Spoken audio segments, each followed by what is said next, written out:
Okay, folks, here we go. Guys, here we go. Let's have a good show. 1B, stand by. Okay, Yeah. Yacht, stand. Yeah, Take it. take it at midfield. Okay, Just have go it right up, now. up, Go to up. camera 3. Can 3. you Go to the gate. Perfect. you. Just like that. I'll just go ahead. Yeah, graphics 2 is going to be up for the first. Okay. Take it. Go right now. Go to camera 3. Go. Yep. Yeah, Can you go to the gate. Perfect. Just like that. No music. I'm going to hand to Q. Sophie. Wait for it. Wait for it. Wait for it. Radio. Fine, Be I'm on gonna radio hand in the Canal Zone. All right, guys, mic check. Yeah, SCPM. go ready. Okay, Ricky, mic. Wait for it. Yep, I am ready. Wait for it. Wait for it. Wait for it. 2.5. Willie, mic check. Yep, let's go. 1B, stand by. 10, 9, 8, 7, 6, 5, 4, 3, 2, 1, and we're live. Okay, and go for it, guys.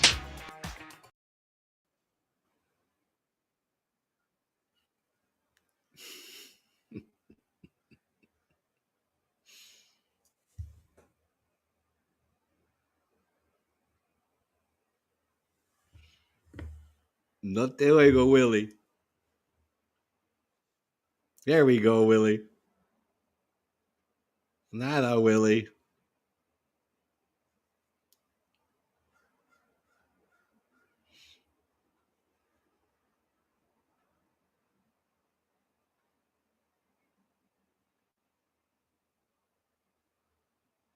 Well, while Willie figures out his microphone, hello everybody.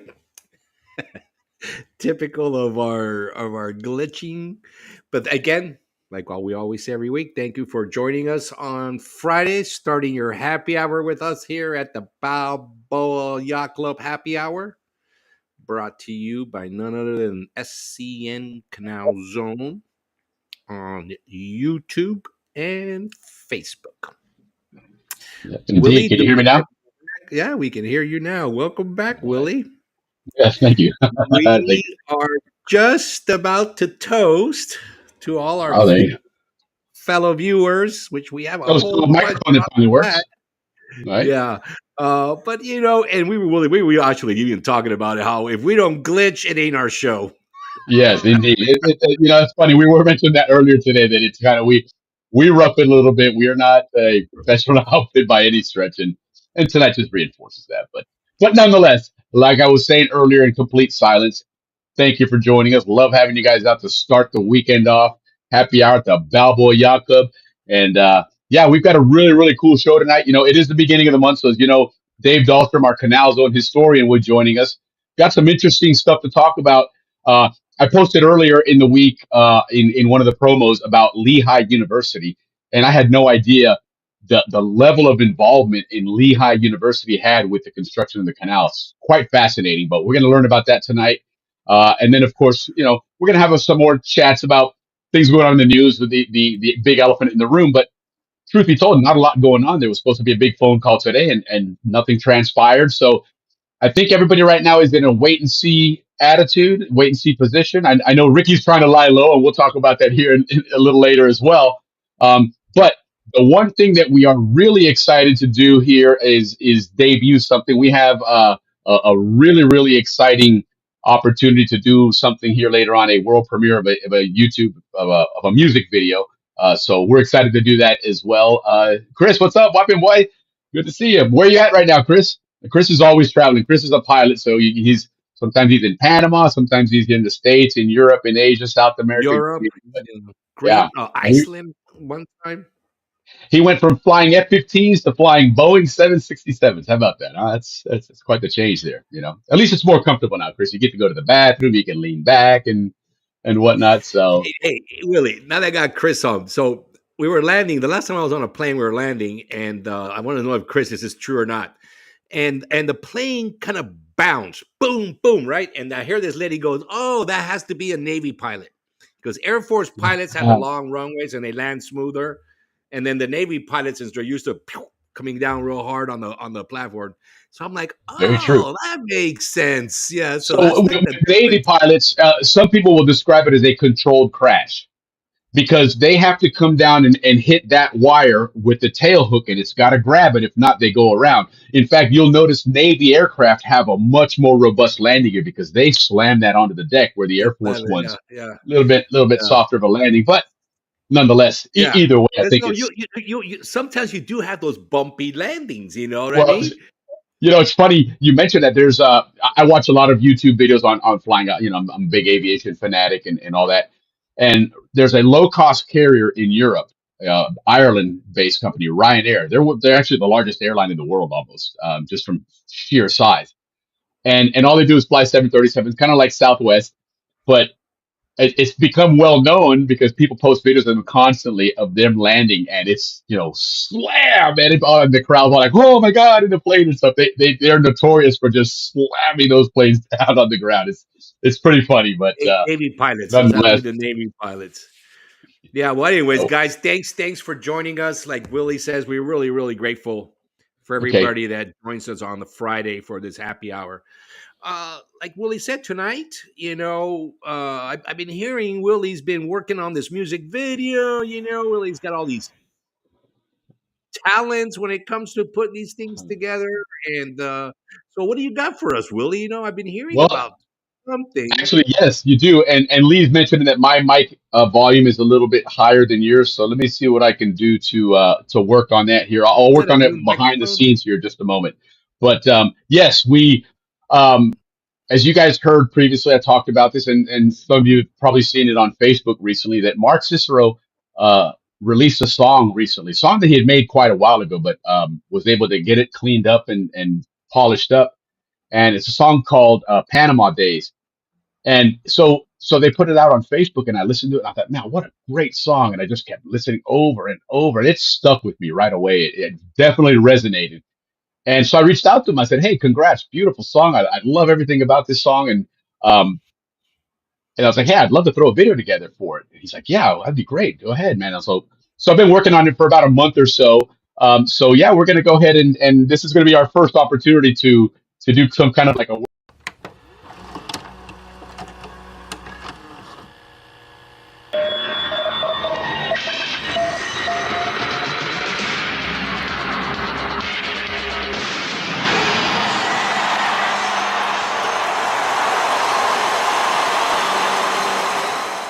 All right, so there's our little world premiere, little promo there. Hopefully, we'll have more of these to go. But anyhow, the name of the song is Panama Days, and it really is a song that really gets you reliving Panama and everything that was like growing up in Panama. So enjoy, guys.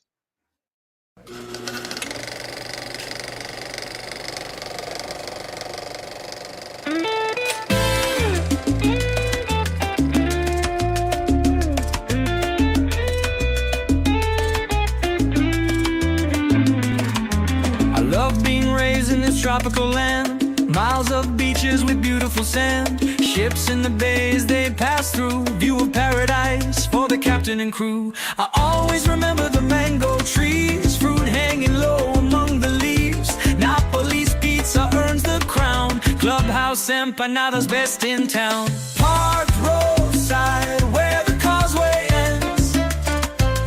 Living life with my Zonian friends. As I watch the Pacific's crashing waves, it takes me back to my Panama days.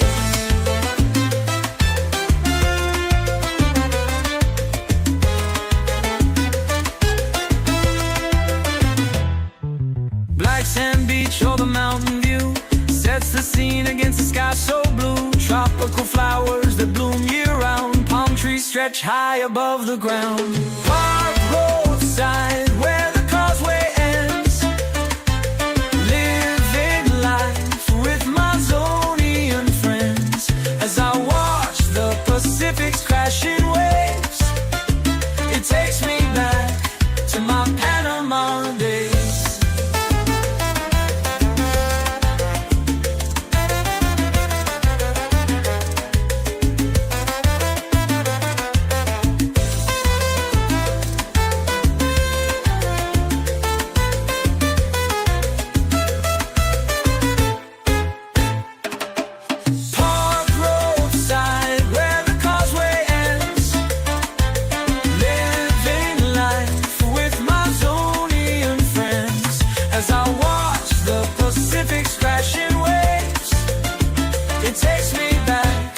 to my Panama days.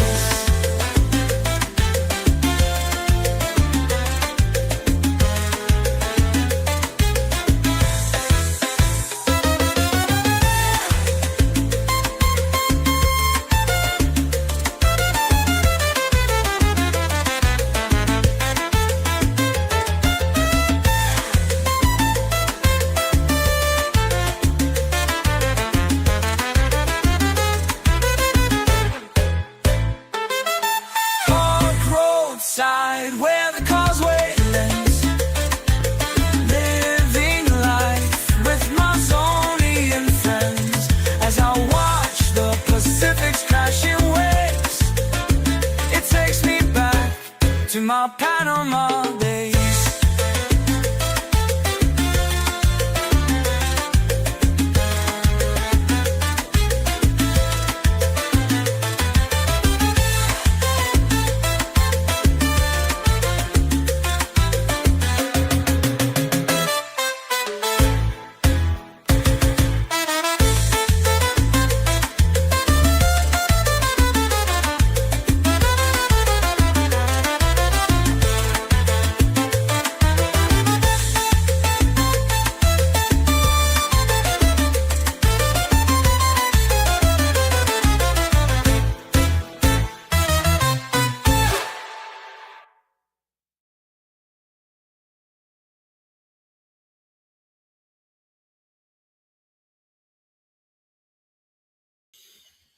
All right, so there you go. Panama Days, Mark Cicero. What an awesome song, guys. It's that tune is already so locked in my head. I was listening to it all the way to work and on the way back on repeat. It's great song. Great job, Mark. And hope you guys enjoyed the video. It was a lot of cool scenes there. A lot of people that contributed and with their videos and their pictures. Some of those I actually brought to life with some AI. Like the last there with the Cicero family, that was from a photo, and all I said was on the AI that I was using, I said, bring it to life a little bit and just be subtle. And all of a sudden it shows Mr. Cicero, cover his eyes. So that was really cool. But anyhow, I thoroughly enjoyed that. And again, Mark, great song. Keep writing that music, man. It's pretty Yeah, awesome. it's So got that Santana groove to it yeah, it did. that I really liked. Yeah. Yeah. Yeah, good job, Willie. Yeah. Good That job, was a lot Mark. of Mark, fun. I class of thoroughly. '81, by the way. He's from my graduating class. Yeah. Yep. Hey, He'll be what's there in going on, Panama Mr. next year, he Lee? said. Yeah, right on. Well, guys, we're gonna play it for you one more time later on tonight, so that you can enjoy it again. Yeah. That Very was a good. lot of fun. I thoroughly enjoyed that. It was, you know, going from Napoli's to the empanadas at the clubhouse from here. It was just there's so much of the essence of the Oh, zone and and the being there, old clubhouse. The picture of the old clubhouse was right? really cool, man, because I Yeah, remember that old clubhouse. yeah. It's amazing how that some of that AI, it kept it in. Sometimes it does some funky things. Let me tell you what I had one that I had on there and I said the same thing. Let's bring this to life with some subtle this and next, it turned the people into cardboard cutouts and they slid across this jeep and it was just absolutely absurd what it did to it. So it's hit or miss, but when it works, it does some cool things, and when it doesn't, well, you get a good laugh. Yeah, Nothing else, man. yeah, But yeah. Stick to the American AI. yeah, exactly. Yeah, there you go. Stick to the American eye. But hey, it's Bungo 20. That's Mark Owens from the Atlantic Right on, side. Mark. Great to have you back Yes. on again. Appreciate it. Yeah, And then Mark too Jim has a Duffus. couple of songs. Maybe we can Yes, he play. actually he does. He's been working on one with Alex Reyes, and like Alex mentioned last night, it's one that's got the Atlantic side flavor. So looking forward to getting that song and put some video to it and getting that one up as well. So Canal's own media company is available if you guys are looking for some help with some video or graphics. You can see Yeah, you the, did a the the good quality job, of work Willie. there. So You're yeah, thank pretty you, thank good you. at that. It's a lot Yeah. of fun. I thoroughly enjoy it. Panama Now information. Yeah, we're gonna get you some Panama information. I listen. Panama Now is there's several uh, internet connections now or social media sites, whatever you want to call them, in Panama that are quite informative. When most of us left the zone, you had two, maybe three Spanish speaking TV stations, a few radio stations, but nothing big. And in all honesty, most of us didn't pay attention to it. But now I think with everything going on, we listen to those. There's one called Panama Radio. It's just like it's spelled, Panama Radio.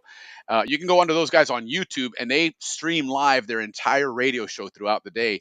And so if you want to get a great angle on what's going on in Panama from their side, and really comes from all sides, because one morning you have somebody that's very, you know, not so in favor of what Trump's doing. Other times there's people that are actually pro-Trump. There's some that are, you can almost say, are pro-China, or at least are okay with that relationship. So you really do get a lot of different viewpoints, and it's just fun to listen to. And even like when they do the traffic, it's kind of cool to imagine. Okay, where is that? And oh yeah, I remember that down there. So because they tell you Yeah, there's a traffic jam in Via España and here and there. So it kind of gets you back into Panama as well. So it's fun to listen to. But if you guys yeah, want you're some right different about that. angles on it, check them out because there's a lot of great info on there. Foco too. Foco's pretty good. Yes, yes, they are.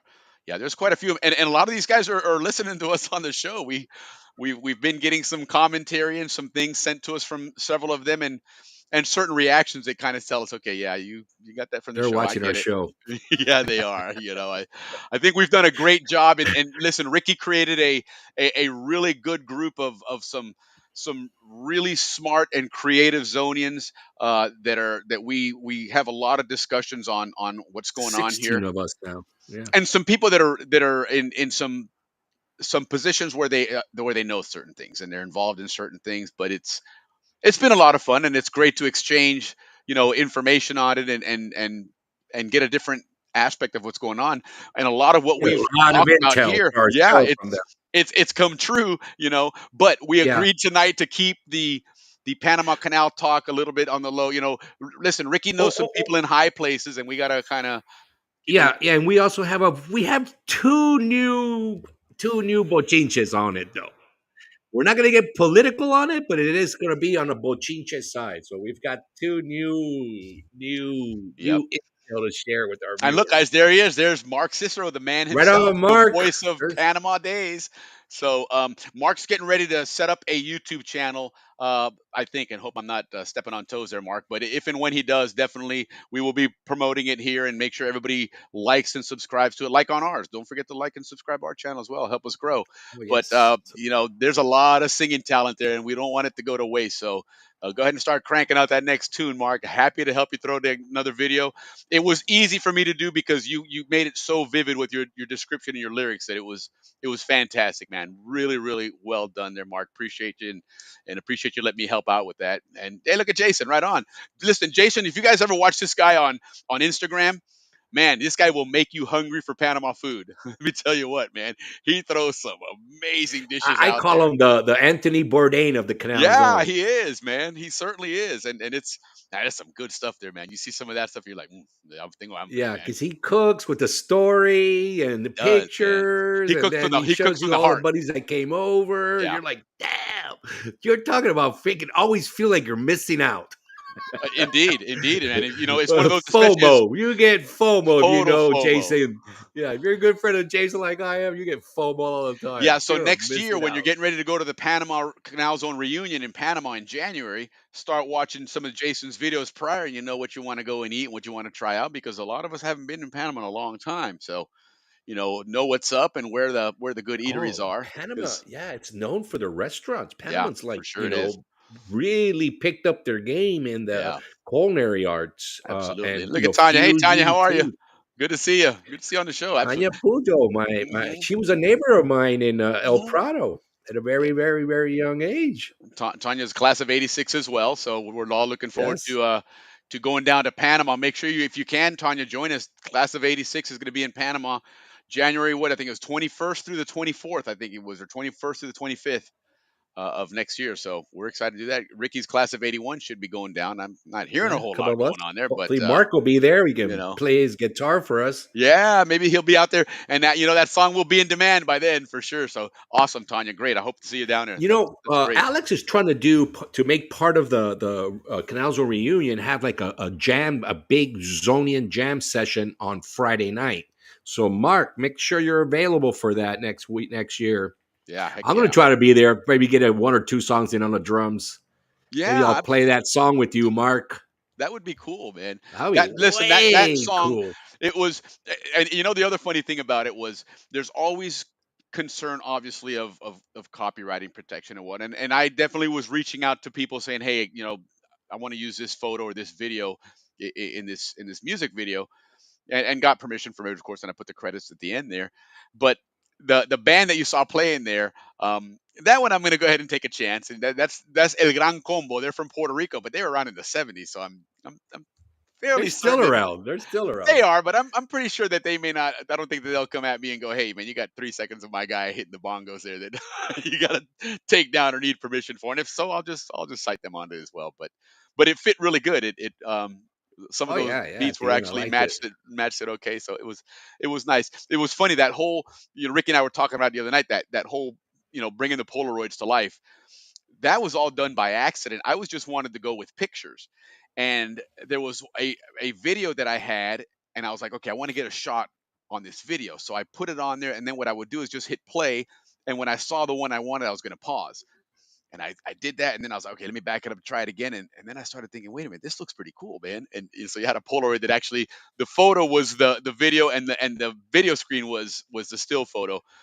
So it was purely by accident, but that was awesome. I thought that was a pretty cool touch to it, Yeah, and good and job, a man. Good lot of job on good the video. surfing pictures, which I'm gonna post this video onto the Panama Surf uh, Facebook page, because there's a lot of surfers there, and a lot of those guys I was talking to get permission to put these on. And while I was doing that, I was mentioning, hey, we'd like to do a surfing show, and several of them said absolutely. And we're talking some OGs surfing in the '60s and whatnot, where the original surfing group that was coming into the zone back then, which there was still already some Panamanians, but that Yeah, show is going to no, be really awesome. right. We heard a little history that Panama was surfing, already, but on wooden boards. What the Canal Yes, Zone brought yes, was the the the fiberglass. the fiberglass boards, Yep, exactly. and shaving them and doing that stuff, shaping them, and Yep, that's where the Kiki O'Briens of the world come correct. in. Correct. I talked to him. In fact, hey John, Cosa good to hear mia. from you. John had a lot of great pictures from in on the Pan Canal Society page. Check them out, of that Canal Zone reunion. A lot of great stuff down there.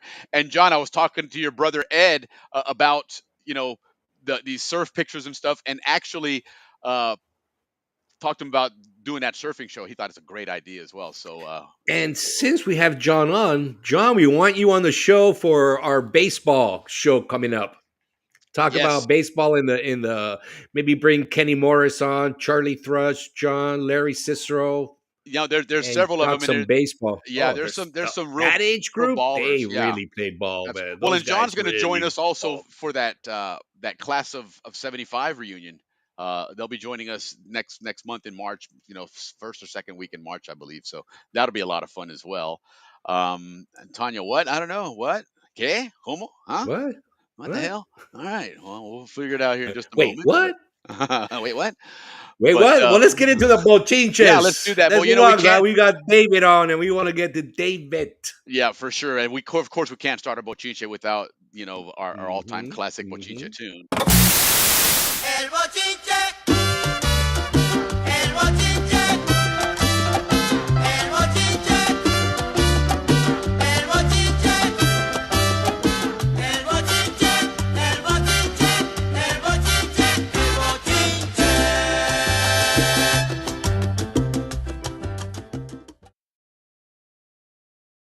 All right, there it is. All right, here we go. Here we go with a little bochinche. It's gonna be quick bochinche, guys. First, let me tell you about our soccer team, the Panamanian soccer national soccer team. Guys, there are 3 Panamanians on that team that are at the world level, the top level in Mm, in soccer. yeah. And so I just wanted to mention real quick. There's this one kid called Coco Carrasquilla. He is just tearing it up. First in I think San Antonio or Houston, or I mean Austin or Houston, one of those 2 teams. Now he's playing with the Pumas of the Mexican League, and they're Mm, already talking about him going to the European League. This kid is nice. killing it. And then they also have a goalie by the last name Mosquera. They call him Dibu Mosquera.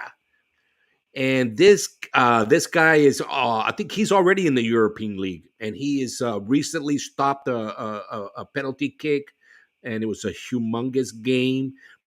Right on. Mosquera, look up that name. Yes, Yeah, and heck last yeah. but not least, out of the 3 stars coming up, this guy by the name of Murillo, who plays in the French league. Okay. Willie, Ligue 1, they Olympic call it. Marseilles, Olympique Ligue 1, Marseille. Yeah, Ligue 1, Olympique Marseille. Marseille. He's second in scoring for that team. Yeah, that's a pretty that's a Last pretty name good team in the French Murillo. league, actually. That's one of the better teams in the French league. And he's the second highest scorer on that team. Wow, that's impressive. Guys, our chances of make going back to the World Cup are looking good. And of course, we have a great coach, Christensen, who's done Yes. just a phenomenal. Where's he from, Willie? You know where he's from? He's Danish. He's from Christensen. Denmark, but he went to school here at the University of North Florida, over near Jacksonville.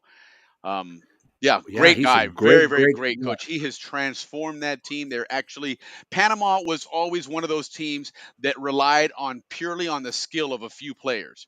Where now you see an actual purposeful play from them. There's a good ball movement, and it's a very Oh yeah, they organized team tapped now. the ball nine, They 50, up do. to 15 times. Yes, You know, where absolutely. They yeah, where have ball before they were control, and just they yeah, would just they get it were to the just a best player and see what he defensive. can do. Yeah, Yeah, exactly, exactly. So right on, man. So keep an eye on that national team. yeah. Now, a little intel on what's been going on because we already know everything that's going on, right? The base and Meteti, right? That's a go. They stopped the Brick and Road initiative. That's already a go. But the one thing that has been wishy-washy is the fees. We've been hearing about these fees, right? One guy say, "What? There's fees." The other guy say, "There's no fees," etc. Right, right. Well, this is the intel we got. So all the time that you hear a Panamanian, including one of our favorite pilots, say, everybody, no, actually, no, I take that back. He did not say that. But most of the Panamanians will say, no, because he did not say that. I take that back on our Right. on our favorite pilot. Well, you didn't let But it out. most of the Panamanians do say that everybody pays the same amount. Nobody Right. gets a free ride, blah, blah, blah, blah, right? Well, now we found out little intel, little from our think tank group or our political science chat group.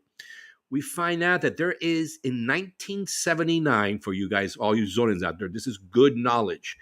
In 1979, they signed a treaty called the Uribe Vargas Osores Treaty. Uribe being the Colombian side, Vargas Osores the Panamanian side, and it's called El Tratado de Monteria.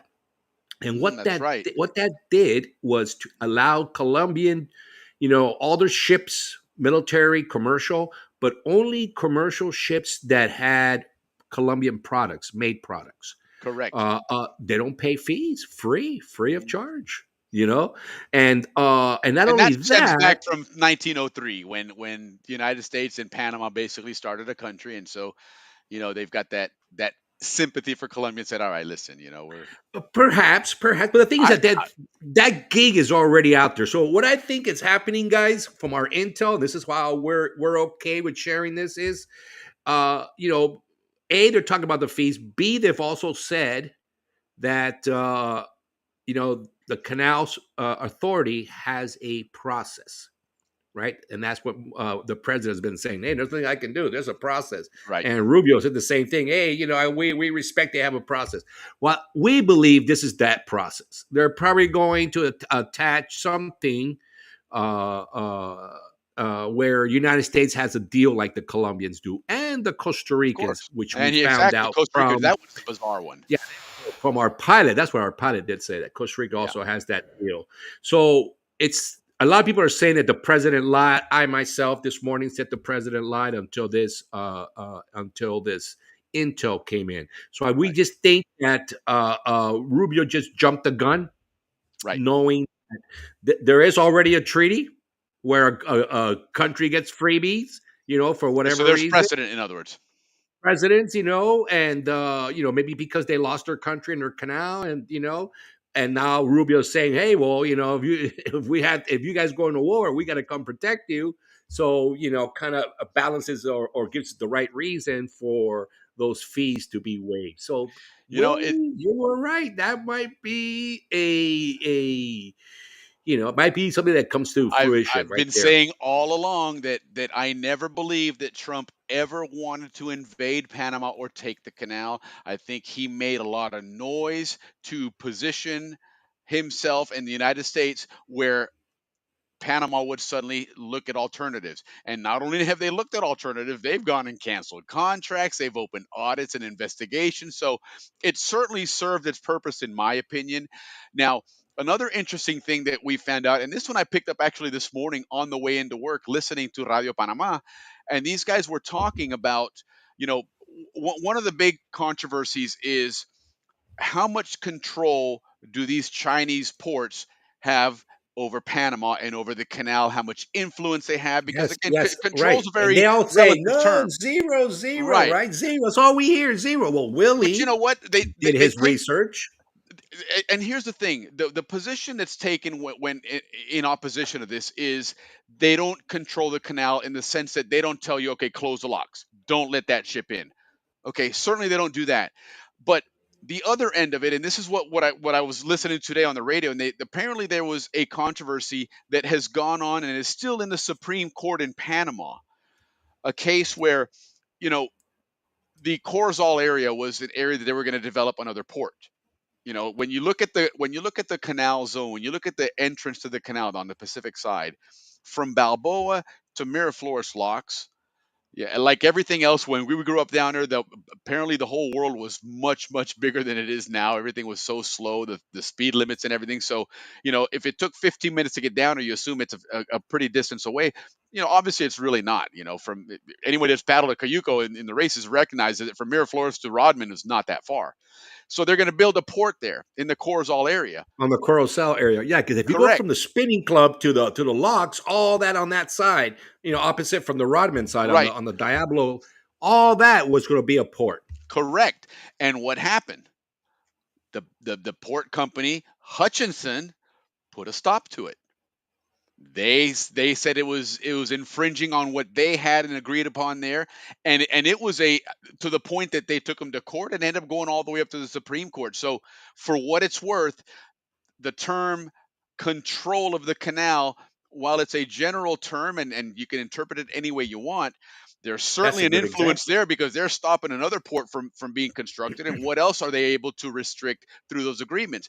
You know, and so people in Panama were asking, and this is what they were talking about on the radio, was, well, why would Panama ever agree to something like this and restrict themselves from building their own set of ports there in their own country because of a Chinese company running a port?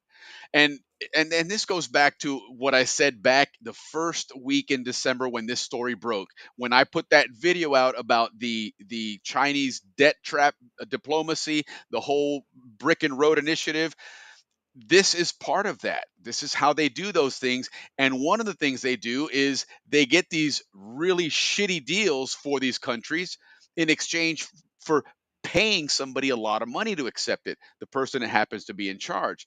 And it's no small secret in Panama. A lot of people have accused the previous administrations there when these deals were cut with China.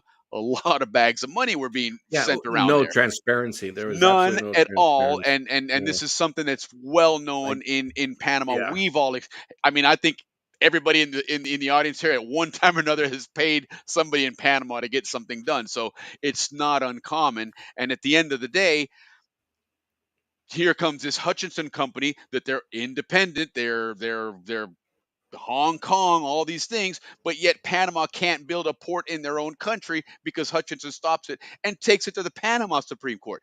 That's how much control they have that even the courts couldn't change it, and it had to go all the way up to the Supreme Court. So understand everything that's going on and just look at the big picture and see where this is going. And I'm still going to stay by my prediction.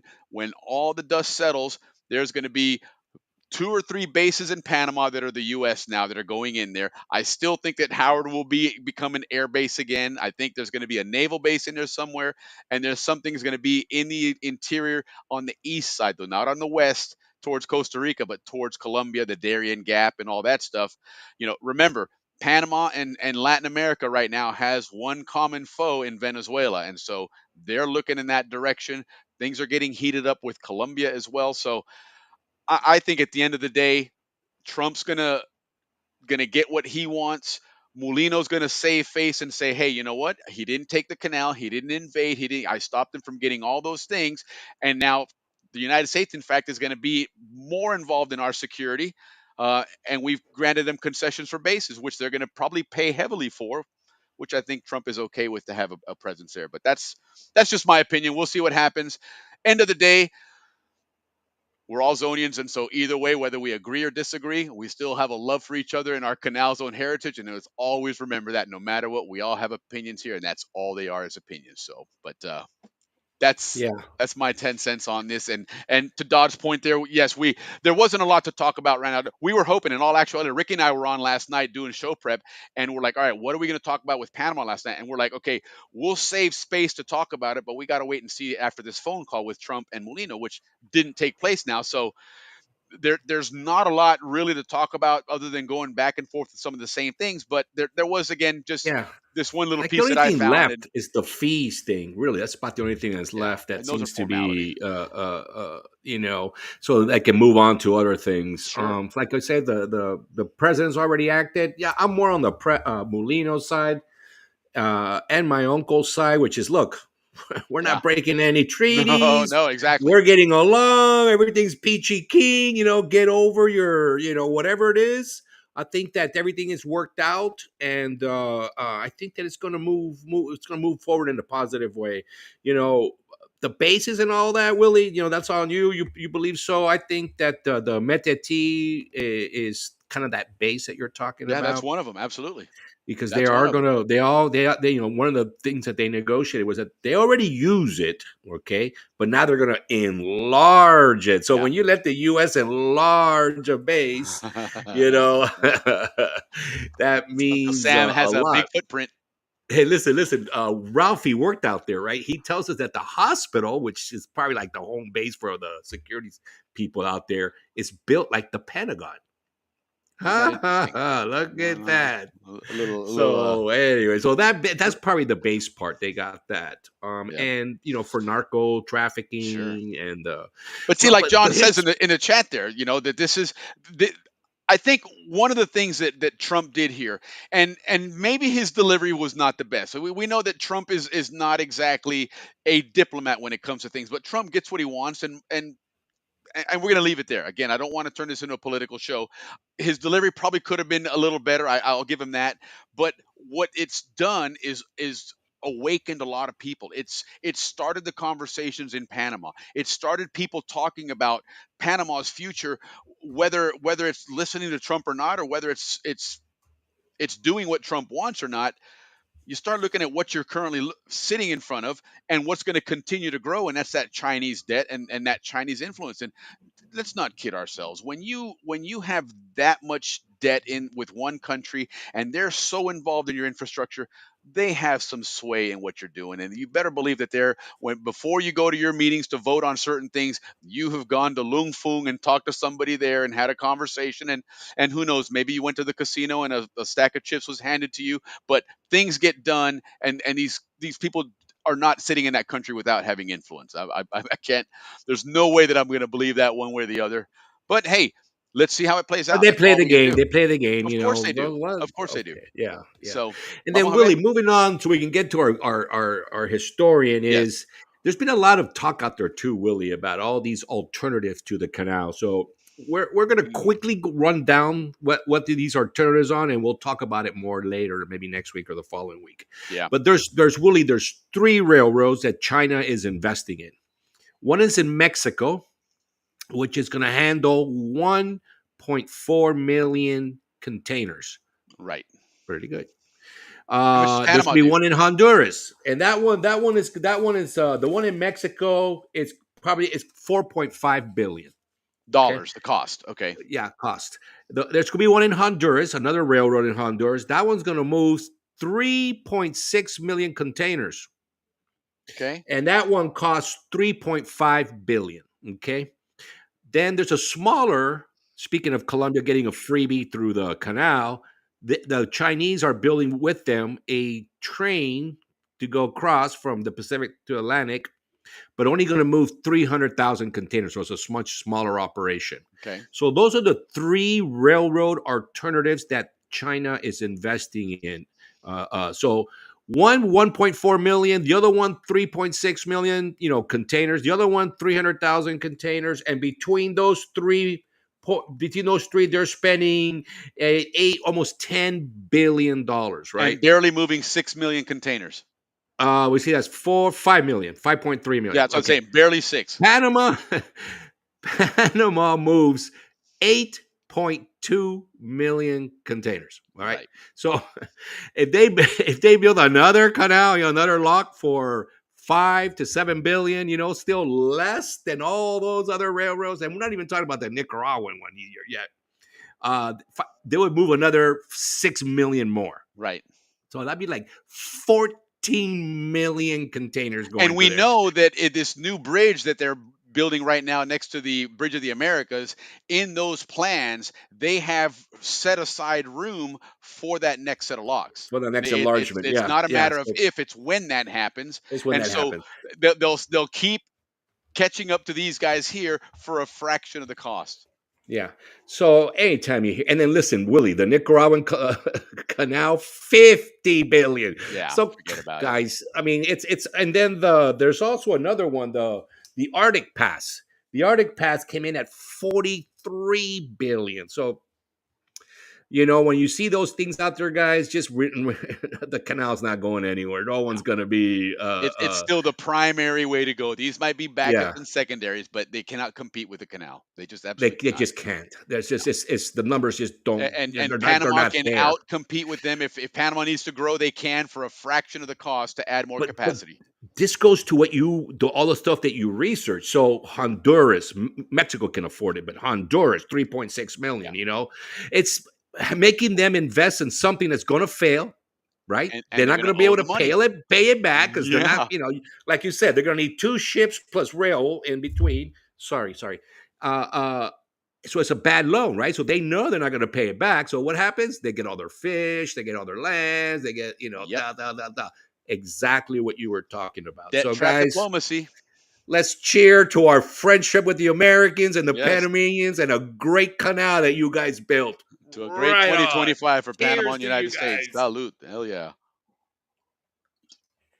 Yeah, And and that really is. concludes our bochinche. Yeah, it was a very short one, and we got a very short birthday list to go through real quick here, and then we'll Well, I have don't Dave know on about our short. historians here. Well, I guess maybe after last week we got teased because last week was kind of a little. Oh yeah, mini you're list. right. You're right. Because at the bottom of the page here, I still have a whole bunch of lines. So you're right. This one is short. Well, let's start with the class of '81 because I did skip them last week, guys. I've been winging a lot of this because I've been trying to meet these architectural deadlines that are killing me. Willie saw me this morning. He's like, "What the heck happened to you?" I'm like, "Willie, I haven't slept in 3 days." Yeah, I'm sitting there and I'm reading some chats here, and I see typing. What the hell's this guy typing? It's 6:45 in the morning for me. The hell is he's in California? It's 3:30 in the morning there. What the hell Working are you like a doing up, crazy man. Yeah, that was a But trip. so I'm going to do a little late birthdays. And I apologize to my my class of '81. Start with Roy Pino out of Diablo. What a gentleman, guys! He is a pilot in.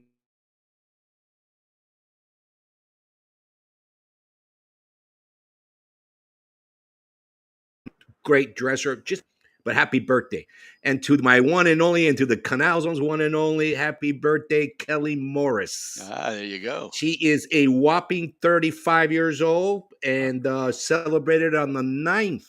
In 2 days, she'll be celebrating her 35th. Super Bowl Sunday. Happy birthday, Kelly. Heck yeah. We love you very much.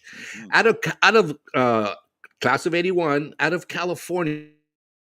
Yeah, and I should have known they were from California. Willie, now that I do the birthdays, I see where they're from. Right. Now, like the people that we grew up that were from California, now I can tell that they were Californians because they were a little bit different. This guy was one of them, Paul Linneman. Okay. Very, very good guy. Him and his brother were really into tennis, and they were just really good guys all around. From Anaheim, California. Happy birthday, Paul. Laney Gratides. I was friends with Laney. Tell you, Jason is cool. Laney is cooler. Sorry, Jason. I know you're going to kill me for that. But your sister is so wonderful. My very, very dear friend from a very young age. Happy birthday, Laney. I'm sorry I missed it. It was February 2nd. Okay. Happy belated birthday. Happy birthday to you, Laney. Yes. Jerry Pele Espinosa. Late birthday. I'll tell you, this guy made all zone 9th grade, 10th grade, 11th grade, 12th grade in soccer. Nobody else did. I think Freddie Martinez did that in 9th grade. Yeah, I would think so. Other than that, nobody made all zone 4 years in high school soccer. Normally 3 years, but mostly 2 in 1 year. Jerry, incredible soccer player. He was from Ecuador, but Zonian nonetheless, because he moved there at a very young age. Happy Yeah. birthday, Jerry. Christine Stowski, another Californian from San Diego. Beautiful, Christine. Happy birthday to you, girl. Her birthday is actually tonight, so happy Oh, birthday. And nice. then Mike Williams. Him and I'll tell you, we always talk about the Howard and the Balboa and, Yeah. how the Howard boys hated all the Balboa. Well, he was one of my, he not hated, but, he was one of my competition guys. And then we Those ended guys up were playing on the almost looked same. at like the Howard and Coakley people were almost viewed the same way that the Gamboa people. They're almost Like they were too like on the far. frontier, Yeah, the frontier, right. But he was great athlete, great competitor, and then we ended up on the same high school football team, and it was great playing football with him. It really was. When I didn't quarterback, he quarterbacked, and Oh, right on. so yeah, he was good. He was a good guy. Lena Will, happy birthday to Lena Will from class of '81.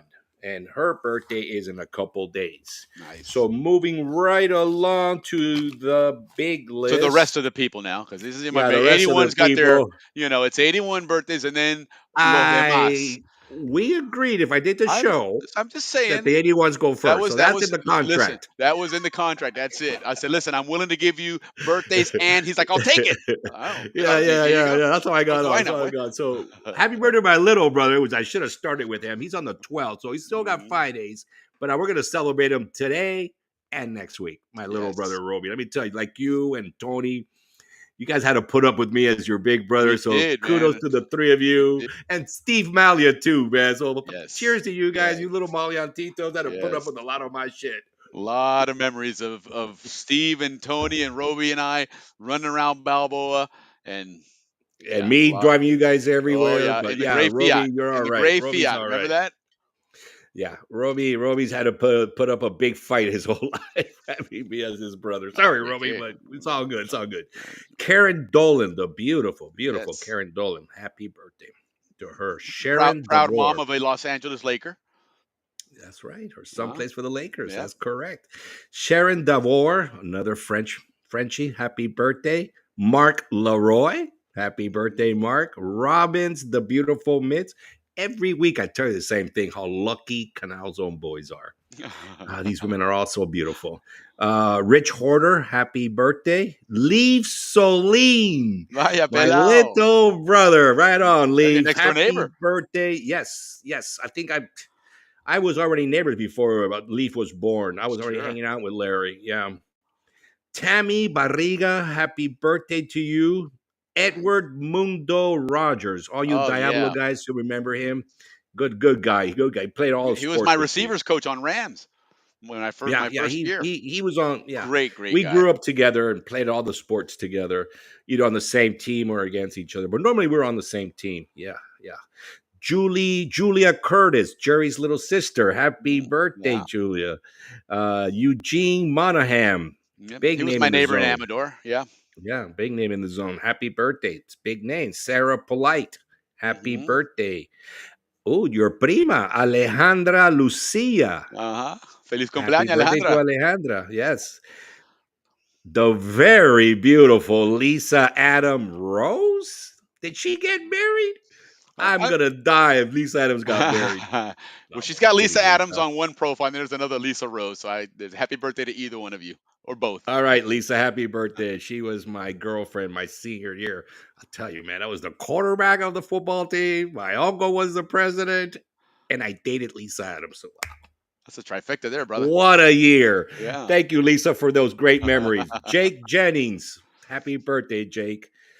Dylan Denley, what a great family out of Diablo. All tough sure. kids, man. Those are all tough kids. Charlene McGeever, happy birthday to you. Jackie Brogy, I hope I said that right. Mhm. Roberto Coco Nieves, class of 89 with the Twins. Yeah. Nelson Pineda, very, very good athlete out of Clayton. Unbelievable running back. God, he was so Yeah. fast. He played for us on Bulldogs, man, and he was one of the smaller guys on that field, man. But man, could he run? We had Yes, some Arturo Dominguez. Hello, Arturos. Hey, Eric Schieman? or yeah, Scheming or is it Sheeman? I'm not sure. It's SCHEM. So scheming, Sheeman. A-N. Either way, Yeah. happy birthday to you, brother. Happy birthday, Eric, man. Sorry we blew your last name, but We'll go happy with at birthday least to Eric. you, We got the brother. Eric part right. Yes, we got Ray Kinberry out of Cristobal Kingery, High School. Kingery, no Kinnery. B. Yes, No Kingery. B. You're right. Yeah, Kinnery. Happy birthday, Kinnery. good guy. Stephanie Helen. That's her Zonian name. And she's Stephanie Helen, married and she's married to Jason Bacot. Bacot. Yes. Happy birthday, Stephanie. Yep. Great girl. Chris Haynes. And that's it for my list, Willie. You I have a got one couple of more. special ones. Yeah, well, I've got one special one that's One one of my special one. best friends that for forever in the Canal Zone, and so always love to say happy birthday, Alice Furlong. Love you, and hope you had a wonderful day. Feliz cumpleaños! And here, everybody, happy birthday. Anybody in the chat or anybody that we missed, again, apologies, but let's all toast to our birthdays for Our this week in Zonian February. birthdays. And Right of on, you course, guys. no birthday Enjoy. goes without. Oh wait, hold on. We got one here. Happy birthday, Josh Duffus. Rest in peace. Yes, absolutely. Rest in peace, Josh. Happy birthday to you. And Jim throws a wonderful memorial golf tournament in Josh's name up in the Northwest. I think it's in June or July. We'll certainly be promoting that. And by the way, speaking of golf, there's a golf tournament here in Oh, Tampa yeah. this weekend, a Super Bowl tournament. So, Yeah. but And nonetheless, again, to everybody, happy birthday. And we can't have a happy birthday celebration without our Panama Murga happy birthday tune. So here you go, guys.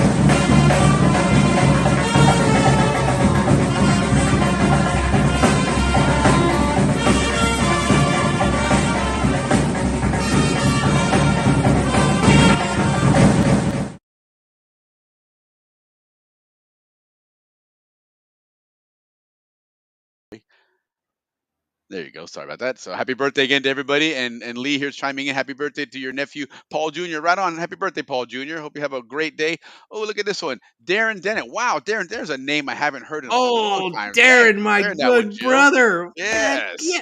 That's Tavernia. Jill's ex-boyfriend. Yes, of I know course. that for a fact. Yep, absolutely. Great. Happy Darren's birthday. my brother. I love Darren. Darren and I, both Californians. We did a lot of hanging out in our college days. Right on, right on. Yeah, well, happy birthday to you, Darren, wherever you are. And Oh, here's I think Jim we're talking done with about us. that. Happy birthday, Darren. I love that guy. No Surrender Golf event, June 27th, 2025, in memory of Josh. So we'll definitely share that. Anybody that's going to be or wants to go up to that, it's in the Northwest, correct, Jim?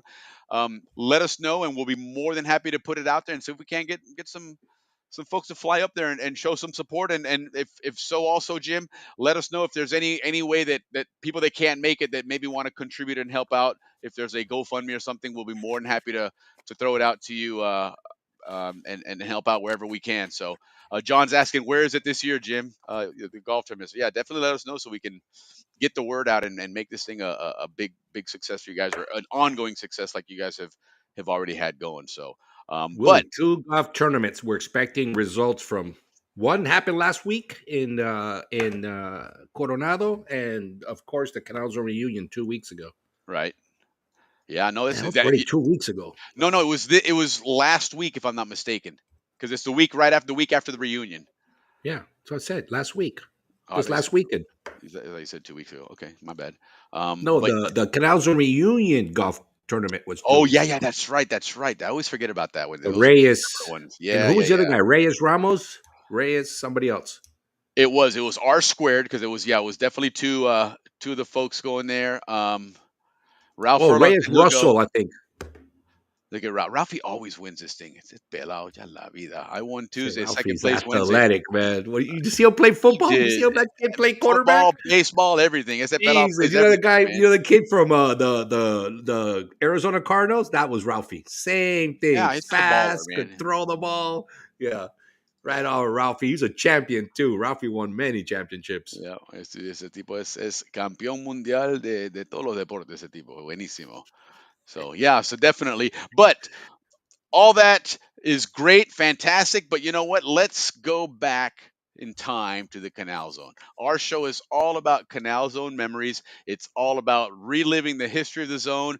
And one thing we have learned is that we didn't learn a lot about the canals when we were living down there. All the We knew, history. Yeah. I mean, we haven't, so thank God we have a canal zone historian, somebody that really lives and breathes canal zone history, and really has all the makings of it, because he's like 20th generation Zonian or something. It's some absurd amount Yeah. His of family, my great. family. Oh my God, yeah, I think he was Yeah, back they probably drank beers back Columbus in or the something, day. Yeah.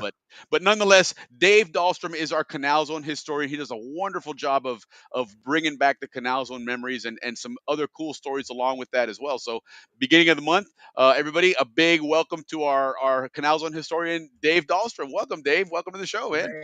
Hey Right guys, how you on, doing? Thanks for David. having me. Yes, Another sir. another month having you on to enlighten us on what we should have known, but we haven't known from the zone, and that's why we have you on here to take us back there. So, how things going with you, Dave?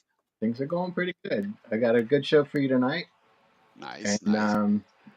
I can't see anything. Oh, you So, can't see. Okay, well, there's nothing on right now except our ugly mugs here and yours. yeah. But We'll I get defer to you on that. one of But these days we'll have to I don't figure know out about how to get me ugly. so I can see my slides and my notes at the same time. well, Right? I can't eventually, see anything. technology will catch up with you eventually. Right. Dave's still on a TRS 80. He's on a dial phone at home as well. So, but that's we're getting there little by little. But speaking of technology, Dave's got a really exciting project that I've had the good fortune of helping out with, that him and Andrew Eftimitis are working on, which is a it's the what's the official title, Dave? What is it? The historic port tour. The historic Port tour. port tour. And what these guys are doing is, for some of you guys that were in the Canal Zone reunion just recently, and if you haven't, you saw a lot of those pictures. There was a lot of boat tours and stuff, those canal transits. Andrew Eftimitis has a company called Sea Panama that does boat charters. They have boats, one that holds 55 people. It's pretty good size, smaller ones, of course, but they're going to take that boat and do these tours that are historical, because there's a lot of historical areas on the coast, on the water, that have a lot of great significance. As you know, Panama is a country of nothing but history, and so they're going to throw something together that's going to be really cool, and something that hopefully, if it's up and running by the time we get there next year, we'll try it out at the Canal Zone reunion. But it's going to be a really neat way to see the history of Panama from the ocean, from the sea there along the coast. So I'm excited for that, Dave, and we'll definitely keep chatting about it as we start building that up for you guys. But where are we going at with the Canal Zone history today? All right, we'll pull up the schedule there, the outline. Yeah, let me go ahead and bear with me a second here. I got to get our scenery set So, up. We have. Rick, you missed a birthday. Uh-oh, we missed a birthday, Ricky. ¿Qué You know, pasó? Monday is the birthday of Abraham Lincoln. Wow, wow, wow. President's Day. You're right. You're And right. you It's know, always I have to find a Panama connection. I was going to say, something tells me that there's a Panama collection. If Dave's talking about this, it's connection. because there's a Panama connection there somewhere, and we're going to figure out what the heck that is right now. Let me I go would ahead and. You, say, and let me and I see. always say that we think about the Canal Zone starting on May 4th, 1903, Right. but there was a lot more to Panama before that, and the U.S. history in Panama goes way back, and a lot of the things that we're discussing, even the treaty and all the different provisions and such, started even before that. And you really have to go back and look at all that stuff to see how it um, weaves into what we know. Of course. Absolutely. Um, It's a and so, fascinating and history that that's goes what I so that's what I far. try to do. We've also have expanded our discussion of the Canal Zone to include some of Panama. So some of this Lincoln stuff is related to Panama, not the Canal Zone. So it's a little bit before 1903, but I think it's interesting nonetheless.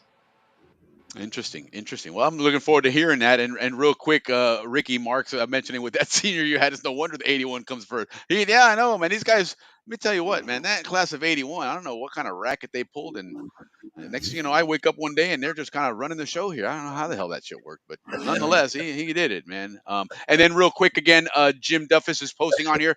Guys, write this down, and I'll keep it on here and show it later on again. Um, June 27th of 2025 at the Elk Ridge Golf Course in Carson, Washington. And they're going to have a Zonian practice round on the 26th. So there you go, two days of golfing, and a great cause is for Josh. Happy belated birthday, or happy birthday to you, Josh. Happy heavenly birthday. But get involved, guys. And Jim, again, if there's something that some of us can do that aren't going to be able to make it out there, we'd love to be able to help out in some way, some kind of a GoFundMe or something. By all means, let us know. We're happy to share that on the show and get involved any way we can. But he's going, foursomes are already being set up. Field limited 112 players. All right. So if you're going to do it, guys, Ralphie just said he would go. Make sure you take care of it sooner than later. Don't be a typical Zonian and be late on this stuff, right? But anyway, your floor here, Dave. Do your thing, Papa. All right, I'm seeing in the comments that someone's already mentioning John Hay. So remember Mm-hmm. that name. We'll get to that in a minute. And Okay. then John also mentioned that the HB, next right on, president brother. after Lincoln served in Panama. Well, that was Grant. We've talked about Grant many times and Fort Sure. Grant. So that's where this all kind of weaves into each other. Nice. And there's things that even go way back before. Maybe I'll get to it tonight if I can remember. So we'll pull up the next slide. Sure. Here we go. All right, so we got like a little agenda here. Famous Zonians, President Lincoln's Panama Plan. Where am I? Then there's something, the locks scandal. Lehigh and the canal. This is what I talked about earlier in a couple of the promo videos. What the heck did Lehigh have to do with the Panama Canal construction? You'd be amazed at what they had to do with it. There's also a quote. Who said this? We're going to figure out what that is. And then that Panama Canal Tolls Act of 1912, which is so pertinent right now with everything going on. So Perfect, David. I'm right. talking about that. This guy's a Yes. genius, man. This Dave guy. What's the matter with this guy? All right, so we're bringing up Lincoln because it's his birthday, but I'm also going to tie it in with our famous Zonian, and I'll tie in the Locksgate scandal with our friends at Lehigh, and then who said this? I thought would be kind of interesting. I thought about maybe not doing it, but given recent events, it might be fun. Heck yeah. And right then on. and I just put in one slide about the Panama Canal Tolls Act. Good enough. 1912, since it seems to be a topic of the day. Indeed So it let's is. get going. Let's get Right going. on. Next slide. All right. We got famous Zonians here. What do you got? Okay, I got a little delay here. All right. So it says, which Zonian guided the passage of Lincoln's birthplace in Kentucky as a National Historic Site? So somebody, a Zonian, helped to push this to make it a National Historic Site. They went ahead and talked to the right people and did all that stuff? So go to the next one. Okay, let's see what that's all about. Okay, there we go. It looks like a typical log cabin in that's Springfield. Lincoln's birth site, national site in Kentucky. Okay. And this Zonian was responsible for getting this designated. Wow, interesting. So now let me ask you, on these pictures here, the one on the right is the cabin, obviously an old one, maybe a replica, maybe the original one, not sure. On the left, then, is that in the same grounds there? Is that before It's or in after? the same grounds, and then they have a replica cabin inside that building. Ah, okay. Yeah, Very so cool. I don't think that's a real cabin. I think it's just meant to be a... Sure. And Kinda... that's Will, that's the log cabin Republicans that you hang out with. That's their place. Yes, of course it is. Absolutely. And with syrup and everything, right? We do all that stuff. All right, so let's go to the next one. Heck yeah. So no one knows who it is? I don't see it in the comments. Yeah, yet. anybody No want to take a guess who that was? Which Zonian was a 5-term congressman? A 5-term congressman in the Canal Zone. Was he a senator? No, he was a representative. House of Representatives. So it wasn't a senator. So that rules out John McCain. Okay. All right. So Come on, guys. Let's think. There's a bit of a delay, but we're going to move along. Is it going to be on this answer here? Okay. Which Zonian was the 5th military governor of the Canal Zone? Look at that. Remember the early Canal Zone?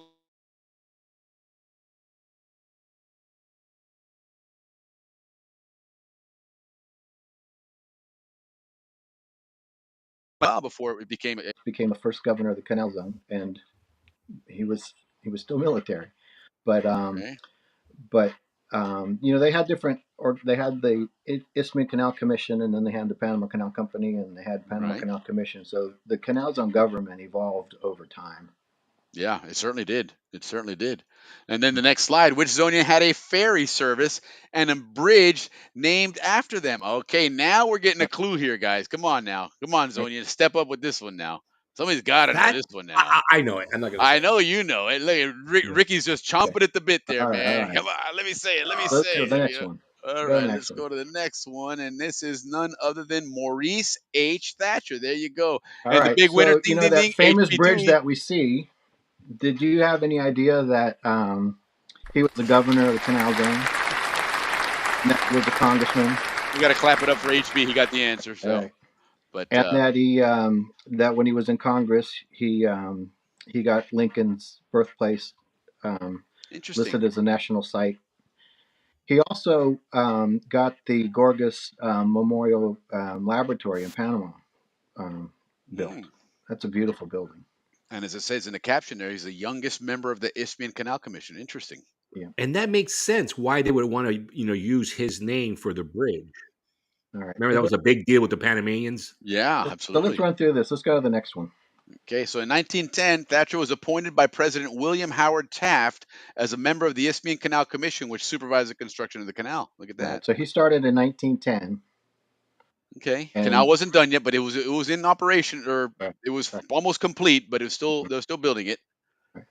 So Okay, go on the next It was one. midway point. yeah, Midway just point. about. Maurice Thatcher served as the fifth military governor of the Canal Zone, 1910 to 1913, during the construction of the canal. Born in August 15th. Okay, So that's got to be the best birthday for a Canal Zone zoning. You that's know right. I what didn't that even date think about it is? until you mentioned that. That's absolutely right. He was born on the birthday of the Canal Zone. Born on the birthday of the Canal Zone Of the canal, actually. But of the wow, canal, right? that's so cool. That's Of the really, opening of the first transit. yeah, All right. absolutely. So let's go on to the next one. Okay, a man of many parts turns 100. It says, and the caption reads here: he recalls that when he first arrived in the Canal Zone as the youngest member of the Isthmian Canal Commission, he felt that he was part and parcel of the greatest enterprise of all ages. Since then, he's been honored by 3 Latin American nations.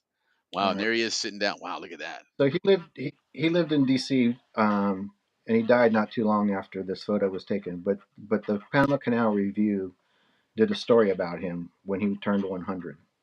Wow, So if you go in the old Canal Reviews, you can read this. that's Um, amazing. and so go on next. I've got some additional slides And there on he him. is visiting the canal. Yeah. So this Wow, is him in Fabulous 1962, I water. believe, with his wife visiting the canal. He went back many times, that's wonderful. and then That's in awesome. 1964 or 62 is when they had the dedication of the bridge. Oh, that's right. And so he was down there for that. So I he was was down there for the ribbon cutting, and very he was good. going to give a speech.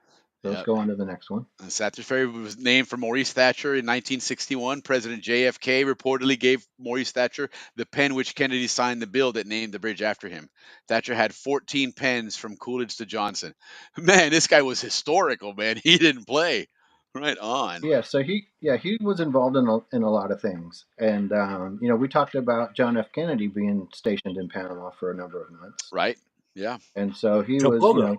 an honorable Zonian, sure. uh, or a and so we have one Zonian given another one a pen. So it also in 1912 when he was in the Canal Zone and he was governor, um, he witnessed or the first airplane flight across the canal, and it took Wow. 58 minutes for that plane to fly from Atlantic coast to Pacific coast. He Interesting. also, when he was in Washington D.C. at the time, and when Lindbergh flew across the Atlantic and to Paris, when he came back, Lindbergh gave flights to a bunch of senators and such, and Sure. he got to fly with him around D.C. You know I what's thought that was interesting pretty about cool. that whole Lindbergh thing? That aircraft, the Spirit of St. Louis, when he flew to Paris, there was no front windscreen. There was no visibility looking straight forward. If you look at that aircraft, it is all metal in front. You had to look out the sides and use navigation, which of course you're flying over the ocean anyway. Not a whole lot you want to see in front of you anyhow. But there was no, even for landing and stuff. There was nothing to view out the front Mhm. window with And that. Look and out those Lindbergh did sides. go to Panama, Yes, he sure did. There's a so lot of pictures of that of we'll him. talk about him at some point in the future. Yeah, there's pictures of Lindbergh in front of Gothel's Memorial right there in front of Balboa Yeah, Elementary. Balboa School, right? Yeah, Um, absolutely. but when he lived in D.C., he would listen to shortwave radio, Panama, from shortwave Oh radio. wow, So how about that? he was still his heart and mind were still there. It sure was. Look at And that. so in 1958, his wife says in this article that they had a reception for Roosevelt, and everyone got sick from spoiled chicken salad. And I just thought that that's just one of those Zonian things. Um, Look at this post that HB just put on there about August 15th. You talk about that date. Canal opening, Panama City founded, yeah, Centennial Bridge inaugurated, Shorty and Slim founded, which is the biggest one of yeah, all, of course. yeah. But So that's got to be the day to be a Zonian. yeah, indeed. Indeed. And not to throw anybody in, but Cologne. Aristides was also born that day, August 15th. Mm-hmm. Really? Yeah. Wow. Wow, what a day, man. We got to make sure we don't miss that next year on birthdays, man. We got a lot of special ones to add to that. All right, so let's go on to the next one. Right on. Heck yeah, look at that. So So he these cut are the all ribbon things at you didn't know Bridge. about Thatcher. You just thought it was a bridge, right? All Yeah. right, so let's go to the next one. Okay. So he cut the ribbon at the bridge in '62, and as part of that, the Panamanians were so happy to have the bridge, the connection, that the city of Arahan donated some land to him, and then of course Wow. he donated it back, and it became a children's park. I tried looking for it, and I can't find it. So if anyone ever visits Arahan or knows where that is, please send us a photo. Yeah, please do. If it's still around. And they also apparently gave a medal to the school children. If they were proficient in English, they got a Thatcher medal. Wow. And I couldn't find anything on that either. I don't know if they still Interesting. do that or not. Interesting. And I mentioned the That would be Gorgeous something to Memorial post to that. Laboratory in Panama. They help. They have that Panama Vieja Escuela Facebook and not Facebook, Instagram and YouTube page.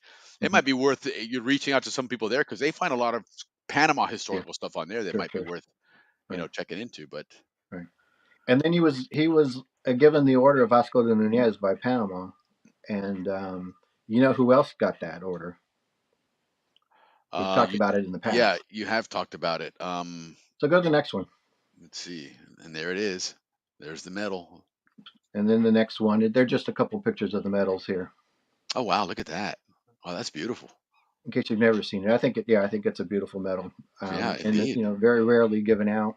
Sure. But Panama gave one to Eisenhower. That's right. That's what it was, Eisenhower. Because Eisenhower. Remember, Eisenhower was down there in the 30s. Before World War II, before he was a name, before he was a household name, the guy was already in the zone. Yeah. All right. And so then it's Thatcher Ferry. So go to the next slide. Yep. And so here's an old picture. And the ferry service started. It originally was a barge. When the canal first opened, there was a barge. And then I'm looking at this picture. And I'm like, it's all a bunch of covered wagons. So and horses. Yes, no automobiles. Because everything I read said that the ferry service started in 1931. Which would make sense. I would imagine in Panama in the 30s, there probably wasn't a lot of money, and there certainly wasn't a lot of cars. There weren't a lot of cars. I did some research before, and for a time there were only a couple of trucks, and then there were like 67 licenses. Just not much. No, it was evolving. It was still new. I mean, and that's probably was the norm in most of the world outside of a select few in the 1930s. And the toll for the ferry was free. Oh wow. Was it subsidized, I guess, by the zone? No tolls. How about that? And I'll just give away the farm now. In 1912, the Panama Canal Toll Act, no tolls. How about that? So it was always free at some point, and later on it changed. So then these are some photographs of the ferry, and this one I think it's not the Thatcher ferry. There was another barge that was in Pedro McGill. I was going to say that certainly doesn't look like the entrance to the canal. No. So, but I think this is a barge that was representative of what was there first. Right on. Okay. So I could never find a barge at the ferry, but I have this one. And then the next one, there's a ferry, but the research says that the names of the ferry were the George Washington and I think that one says President Roosevelt on it. Yeah, so I think this one might have been in Pedro, because it looks like Pedro. Yeah. The same background. Certainly, you don't see Sosa Hill back there. No, but I've never heard anything about it, but I just saw it, and since we're kind of talking about ferries, I just put them in there. That's so if you ever see pictures of the ferries, just think of that. There were multiple locations where people crossed. That'd be interesting to look at. Leaf Solene sent me a message today that he found some YouTube video that has a lot of old Zonia stuff on it. I got to check it. I didn't get a chance to check it out, but I got to check that out. Maybe there's something in there. All right, so the And next, go on hold to the on, real next quick. one. HB2, he talking about that Vasco Nunez medal. His grandfather was awarded that one. Right on. All How right. about that? Well done. Heck yeah! I'll give him Congrats my to your check. grandfather, man. Okay. Very cool. All right. All right, here's the next one. Then, so this one didn't have anything on it, and then this is when it got it all loaded up. Now, obviously, a little more modern day because there's cars. It's not horse-drawn carriages.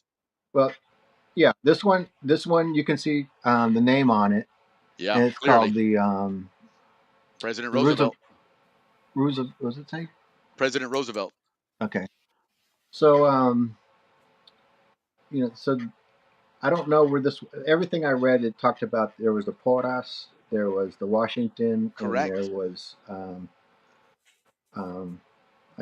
can't remember another one, but Was it I never Amador? saw the Roosevelt. So And I think they ended up going to Ecuador, didn't they, or Peru? A couple of I'm these. not sure where they ended I up believe a at. couple of those ferries ended up going to Ecuador or Peru. They sold them. Oh, Ecuador, It yes, was Ecuador. in the spillway. One of the spills we saw when they opened the bridge. So Yes. when you read stuff, you always have to go find multiple sources because not Yeah, everyone exactly. is correct. And Yep. like I see these photo evidence of things, and then like even the pen that Thatcher was given, it said Robert Kennedy was president. I was like, well, obviously that wasn't true. Right. At no time. So this is a picture of the President Porras, Presidente Porras. Yeah, there it is. And the next one There has it is. the Oh yeah, very clearly there. Wow, I wonder what year that was taken. This is like 1950s Balboa High School. I was gonna say that looks like Americans, and from the jeans folded up with the big hems on it, that looks like very 50s. Yeah, so this is What like in year one was of that? Somewhere in the Canal 50s. yearbooks. Very And cool. so Yeah, 'cause a lot of our fathers graduated in the mid 50s. Yeah, your so dad I'm might be sorry in one of those then. pictures there, Ricky. Yeah. Will always wants to take a picture underneath the bridge, but these guys didn't even know what the bridge was. They took a picture on there. They're like, let's take this picture before the bridge ruins our Yeah, view. before the bridge ruins it. That's funny. Oh, look at that, a color one too. Wow, that's cool. So this next one here, it's a color one. And what I thought was interesting about this one is you can see the building up on the hill. Yeah. And that was old La Boca. I was gonna say this is now looking towards Amador. Yeah, that's basically where the bridge foundation Correct. comes in that field. That building was there. And now that other building that you see to the left was essentially where the college building. The college, of the dorms yeah. would be. I was gonna say, absolutely. But this was when it was part of Silvertown, La Boca. Well, now was Silvertown even in the 60s? Well, I guess you couldn't tell this was 60s because the bridge. No, it 50s. It went away in like 53. So go to the next Oh, slide. it did. Okay. There you go. Interesting. There you go. Yeah. So I'm trying to weave all this stuff we talked about in the past with. You're like a historian, Dave. This thing. It's amazing. Yeah. So this was Silver La Boca. You can see the ferry kind of crossing in the middle of the canal right there. And then you can see the dock going out at Amador, and then that big tall building right along the coast. And what's hard to see in this is that towards the left of this image where the buildings are, there's another El Prado. It was called Jamaica Prado. Interesting. In there. Interesting. And this is a silver La Boca at this Silver area. La Boca, yeah. And this came down in the 50s, and then it was rebuilt as new La Boca. Wow. That's amazing And that the zone had transformed so much. Redone. And, yeah. This was graded streets. Interesting. So right in that little field that we're looking at right there on the left edge of the screen in the middle there, that's probably where the La Boca gas station is. Right, exactly. Yeah, right. Correct. Yeah. That's awesome. That's really cool. So then this next photo, I found this on Canal Zone Brat's website. Yeah. And great resource. Is the last trip of the Thatcher ferry. How cool is that? And taken from the bridge. That's cool. From the bridge. I'd never seen that before, and I thought, I got to share that. Yeah, absolutely. That's a classic. I mean, it's so I know we were talking about an era. Thatcher, but I thought these things were pretty cool. All right, so the next one, then the bridge starts under construction. Yep. And these were photos that my grandfather took. He was the engineer. Wow. He worked on this. So these are his work photos. Oh wow, that's cool. And they look like monuments or something, Yeah, just they sure like do. some art project. I think. Yeah, absolutely. And the next one is, is just the bridge under construction that not a lot of people see because you had to be on the job site Certainly. to That is see so those. cool. Look at that. That's amazing. That's a history unfolding in front of us, man. And then we all saw that, took it for granted. And that's what it looked like going up. All right. So it says here the question was what to call it. And at a time when Washington is increasingly mindful of Panama's titular sovereignty, I hope I said that correctly, and now flies the Panamanian flag next to the stars and stripes in the zone, one name that almost everybody liked was the Bridge of the Americas, symbolizing Panama's importance as a crossroads, but not Thatcher. In Washington, where he now lives, Thatcher lobbied until the House Appropriations Committee inserted a provision into the zone bill naming the structure of the Thatcher Ferry Bridge. Right on, dude. You put some work in there. You're like, dude, I need a name, man. Okay, that's the way this is gonna work. So how'd that work out? Well, it lasted about a day or two. Well, the Yeah. Zonians still call it the Thatcher Ferry Bridge, so there Mhm. is something there. It Yeah. did. It did. Right. And that in no time at all, Panamanians were deep in name calling of their own, an insult to Panamanian sovereignty, cried the Panamanian Students Federation. Panamanian Students Federation. There you go. When Thatcher himself and the U.S. Undersecretary of State, George Ball, turned up for the dedication, rioting Panamanian youth swarmed up the steel framework, waving Panamanian flags and shouting, Thatcher no America si. Thatcher's name was ripped from the bridge plaque. The rest of the dedication ceremony, including the scheduled speech by Thatcher, was hurriedly canceled. Still, everyone agrees it is nice to have the bridge, whatever its name. Agreed. See, and I don't know that I ever knew that it was a kind of a fiasco opening.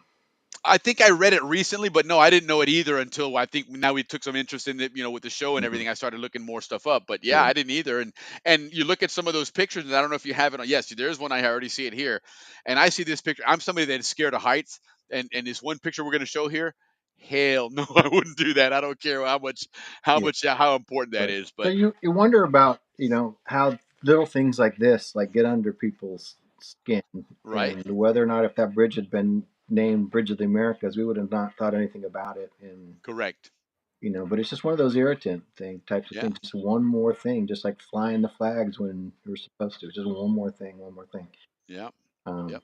so this was the protest. This banner was there. I see it. I thought originally that it was just like, okay, this is the Bridge of the Americas, but this is a protest sign. It's not Well, there to and if you look celebrate in it. the It's there to background, protest it. that's Amador in the background. Yeah, Okay, so that on the right edge of that, you probably still wouldn't see it there, but my house on Bamboo Street was not too far from the edge of that screen there. But yeah, that's mhm, Amador there where the golf course went out. Those are the army housing on that side. right. Yeah, so Remember the that bridge area. would be behind you going up. So this Correct. was back to Correct. the city. Just prior to this picture would be where you'd make that right to come in the off ramp of the bridge Right. The going next onto one I'll Amador show you. Road. And here's another. Yeah, That's the other angle there yeah, because and that's Gavilan on the left. yeah, Yep. and I lived right behind that house Oh in that wow, picture. that's Yeah, cool. the house isn't there anymore, but I lived right behind there when I was And very look at the young. amount of people back there. Those are all Yeah, Panamanians. a lot of people, but I, I think they were there to protest, but not to celebrate. Right, right, right. It certainly sounds like it because the big sign they have there is demanding a change of Yeah, the name. So and if that you ain't if you exactly don't cheering. read what I just posted, and that's from Time Magazine. I think it's still around, um, but if you didn't read those comments and you just saw this picture, like when I saw these pictures, I thought people were coming out to celebrate, but they these people were ripping off the name of Thatcher from the plaque. Well, because it was getting ready to be inaugurated as a Thatcher Ferry Bridge. Yeah, They weren't happy with but that at yeah, all. well, people weren't happy, but you can't really tell in this picture that they No, weren't you certainly can't. No, happy. All right, nobody so let's looks go like on they're to the next throwing one. anything. Nobody's yelling or screaming. So go to the next. Did you see what Jason put in the text there real quick? I can't see it. He's a lot of us still Oh, call it Thatcher Ferry Bridge. Yeah, we yeah, did. I mean, that was sure. a lot of us did. To Hmm. this day, we were almost. I guess we were taught Well, that. but now you know who you're calling it. I don't Yes, think any of us knew what this man was, right? correct, correct. Yeah, the only Thatcher anybody's ever known is Margaret Thatcher, as far as Yeah, Margaret for Thatcher, history. right? Right. So yeah, I Yeah. was like, how did that come We, together? we've Right. we've heard the name, but we had no idea Yes, we who he didn't know was. what to associate it with other than maybe a bridge. But Right. So that's why you got me. Exactly. That's why we have our Canal Zone All right. historian. You only So see let's go that on to the at next one. Happy Let's Hour at go the on to the next Balboa one. Yacht Club. Just remember that, guys. Let's go So to the next one. another real quick note on here, going back to Lincoln, Mark Cicero, the famous musician Mark Cicero, he's talking about his mom did a genealogy report and found out that her side of the family were related to Abe Lincoln. Right on, dude. Look at you, man.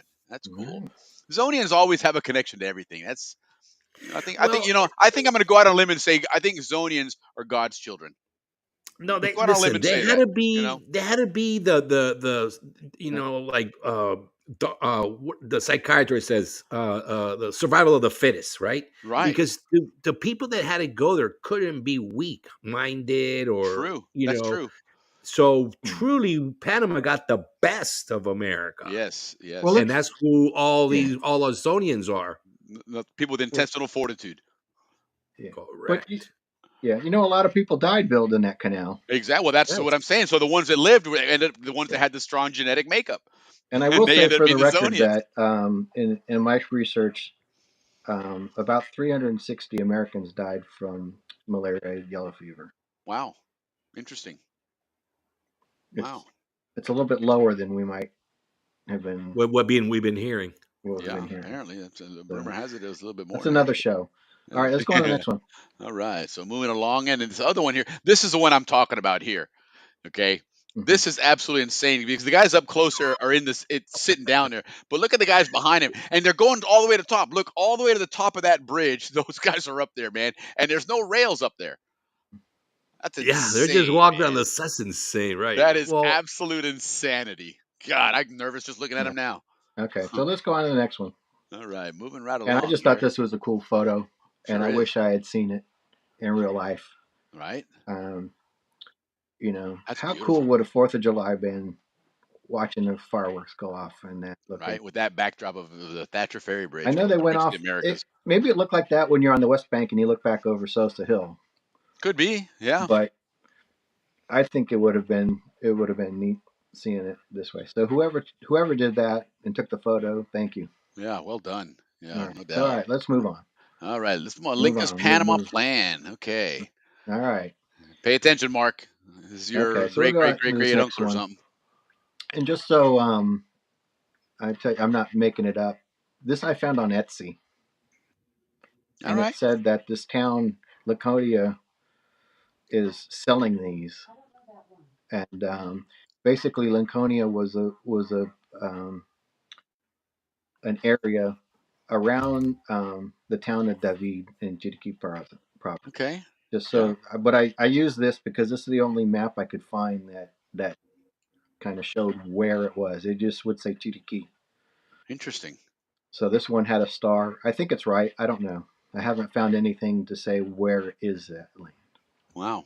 All right. And Jason wants to know if Dodd is still up. Well, hopefully he is. It's a little early. It's 9:30. Okay. Dodd, come on, damn. So you can see in this image, you see Lincoln on the top and You got the toucan. all right.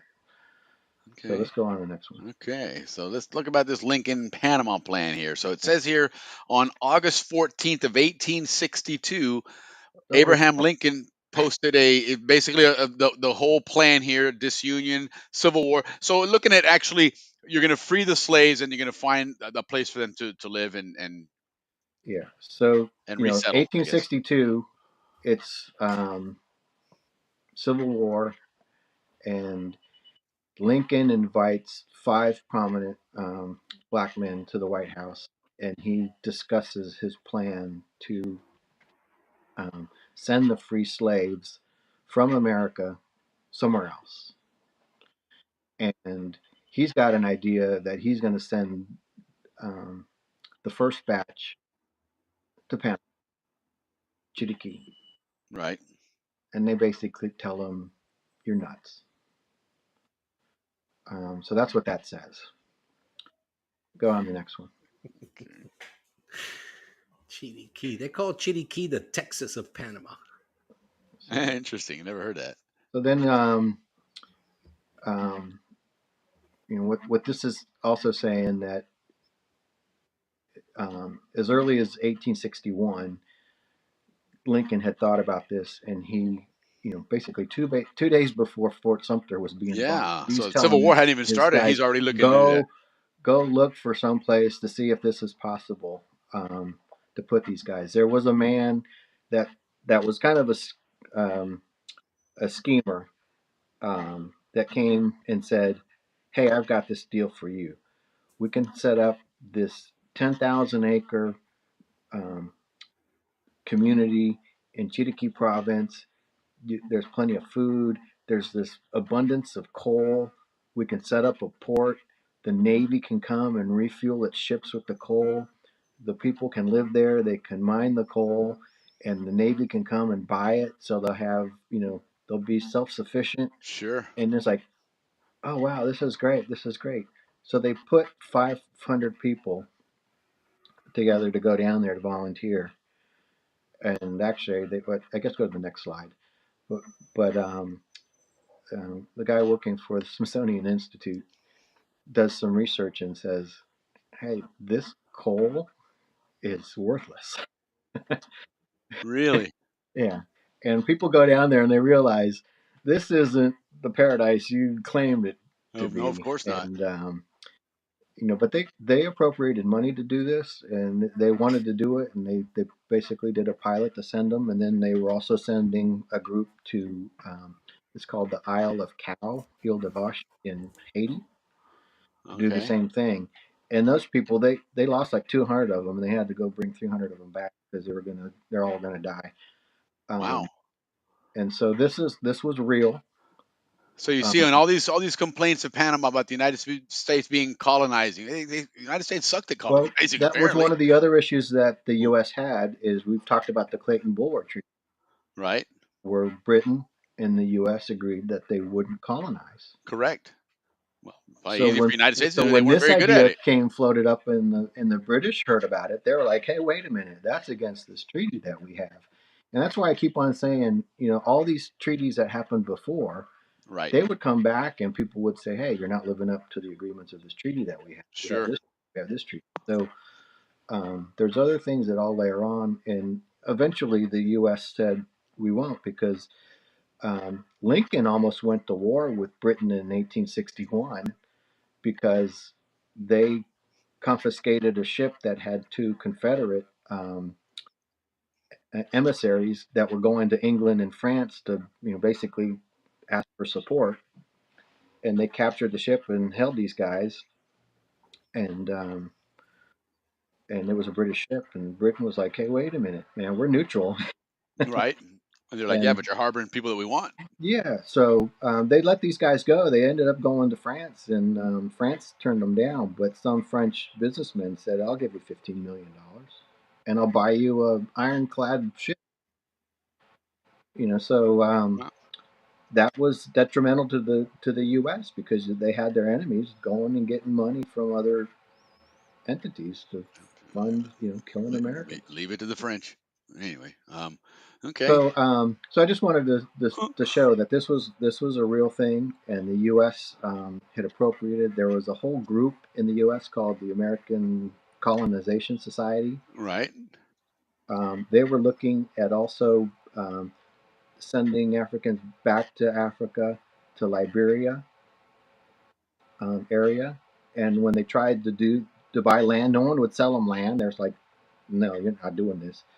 But eventually, they convinced one landowner to sell some land to them, and they sent a bunch of people over there, and things didn't work out that well. But Liberia ended up claiming their independence from this Sure. American colonial society because they weren't getting any protection from them, Yeah. and it And became to their this own day, country. Liberia's flag is like the American flag, except instead of 50 stars, it has one Yeah, star. But otherwise, it's and exactly like the one of American. the big supporters of that American colonialization society was James Monroe, and Monroe what Doctrine. the name of the capital is. Yeah, Monrovia. Right. So who has the most ship registries? Liberia. Liberia. Yep. And We you know sure whose do. name is on the back of that ship? It's always Monrovia. Monroe. Yeah. It does. Monrovia. Yeah, it says it on every one. You're right. It sure Yeah. does. It Yeah. has the name of the So ship in a circle and all right this. below it, Monrovia. Yeah. So these are things that you see it in the canal every day. There's a ship from Liberia going Yeah. through. and it Yep, all no has doubt. these beginnings from that. So let's go on to the next one. All roads lead to the Canal Zone. So this was on some university. I can't remember which one. It wasn't Lehigh, but they have the Chittagee Papers, and this was Okay. one of the senators or representatives and stuff that was helping to um, promote this idea. And so this is Okay. the plan. And so I think once before I showed you the Hay-Haran Treaty, Yeah. and so this is the Chittagee Papers, and it goes on and it writes about who's going to do it. And this one says, on here, Washington D.C. appointment on colonizing, Yeah. and it was New Grenada at the time. It wasn't Panama. It was or Oh, yeah. They're Colombia. negotiating with what would become Colombia eventually, but Right. look at that appointment as colonizing agent. Imagine now. That's quite a title for you. I'm a Right. colonizing agent. So it Interesting. lists all the shovels and things that they would need in this and all the Sure. it's long and you can't read it. It's cursive. So I just wanted to show that Lincoln had plans and worked to try to send American slaves to Panama, and the town was going to be called Lincolnia. Lincolnia. How about that? Lincolnia. All right. So So now we that's got what. your next question is where am I?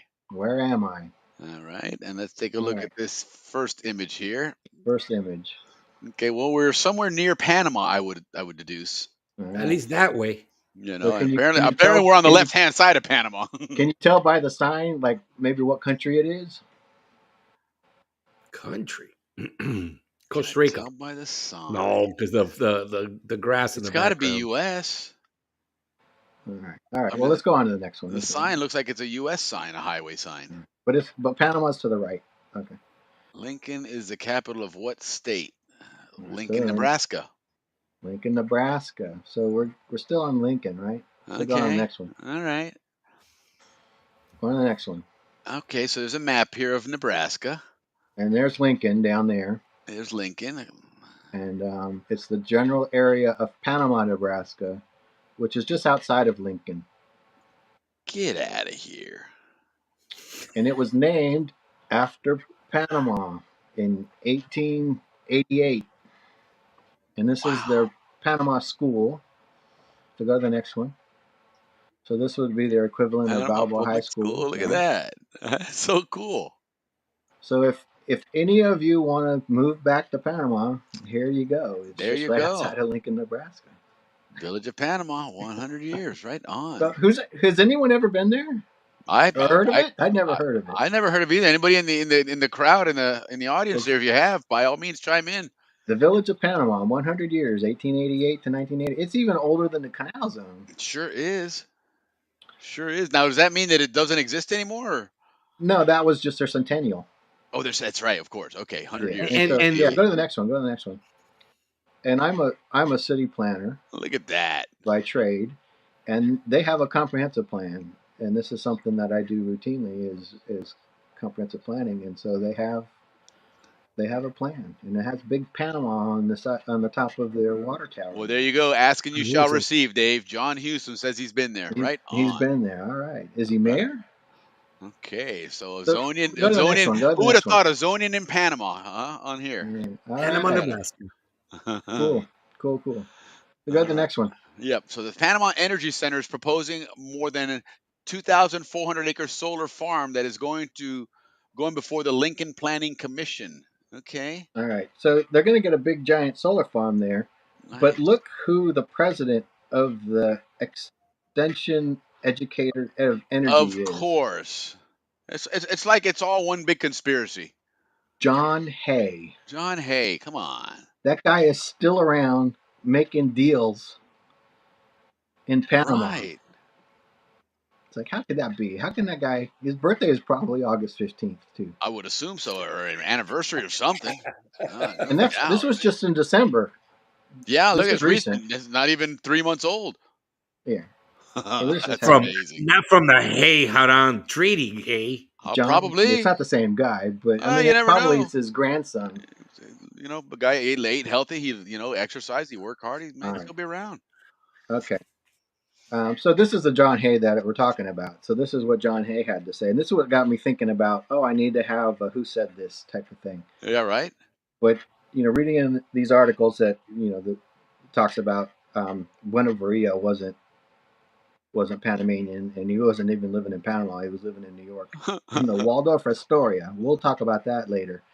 Um, and then John Hay says he warned of grave consequences and threatened to send the Marines if Panama capitulated, which means they got the treaty and they basically said, sign this or there'll be grave consequences, meaning we'll let the Colombians come back. In Right? 1903, it was the Colombians, and Yeah.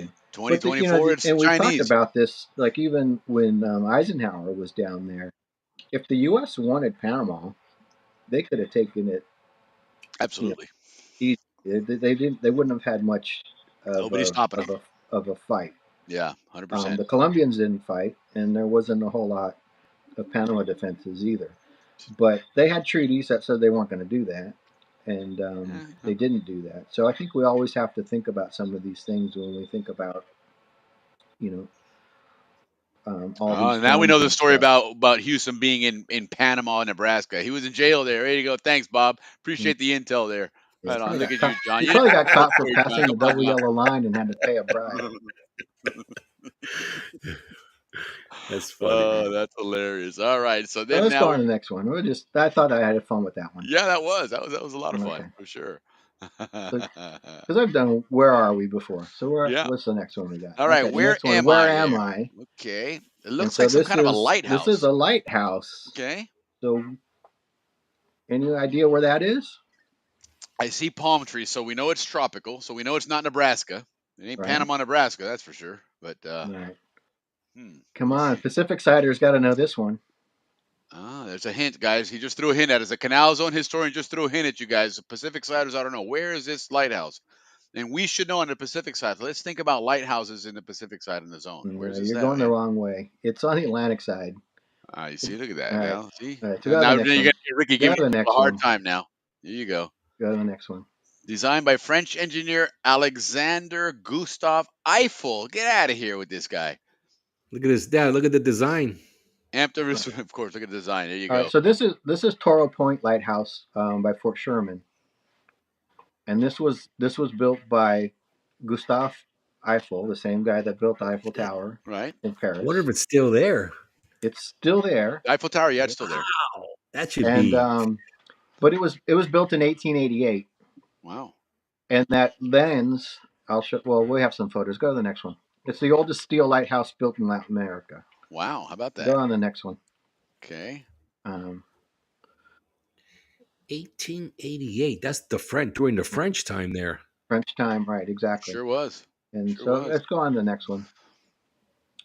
And this might be that crystal that HB's referring to here in the chat. I Yeah, think the crystal's in the this is the International lens that Museum. was it. That if you go to the Panama Canal Museum in downtown Casco Viejo, this is in the lobby when you go in there. It's beautiful.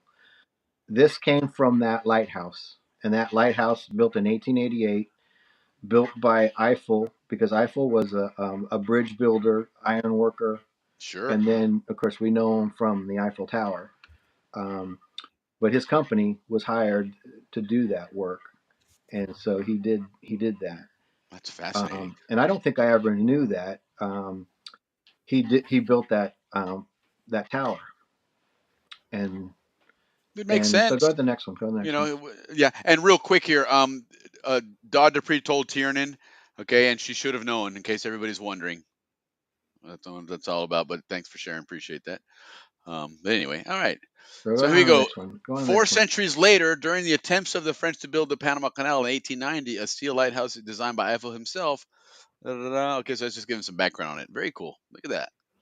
So now, where is that in relation to what we would know and looking out that view there?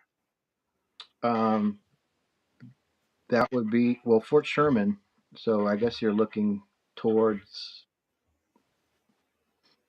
That's a good question. Interesting. I don't know. I'm wondering if this is looking into Panama or out to the Atlantic Ocean.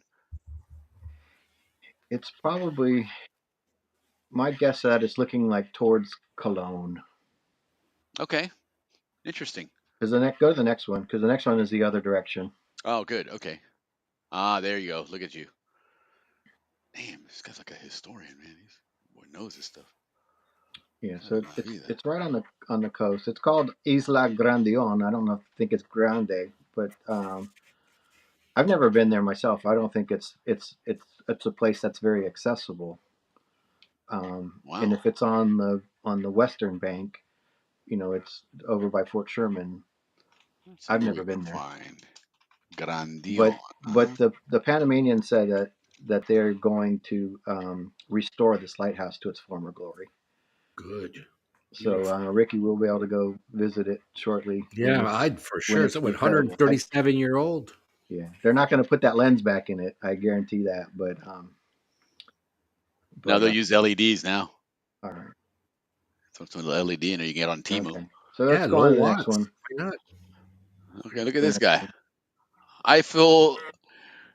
Look at that. He has a That's a perfumer little Eiffel clone. design to it. Yeah, look at I that. That's can't read it, a but perfume. can Oh, you read what the nice. name of the perfume is? It's something de Panama.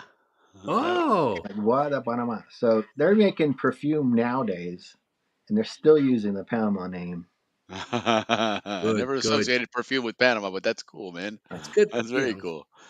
All right, the So French now you know Panama what to Canal get scandal. your girlfriend or your wife for. Yeah, absolutely, absolutely. Get her Okay, some so now that Panama we've talked perfume. about Eiffel, we're going to talk. You've heard about the French Panama Canal scandal, right? Hmm. And you know that they went bankrupt, Yep. and They went back where I 800,000 left. French people lost like their entire life savings Yep. because they And but invested in de Lesseps, the greatest Frenchman to ever live, yeah, well, and apparently not.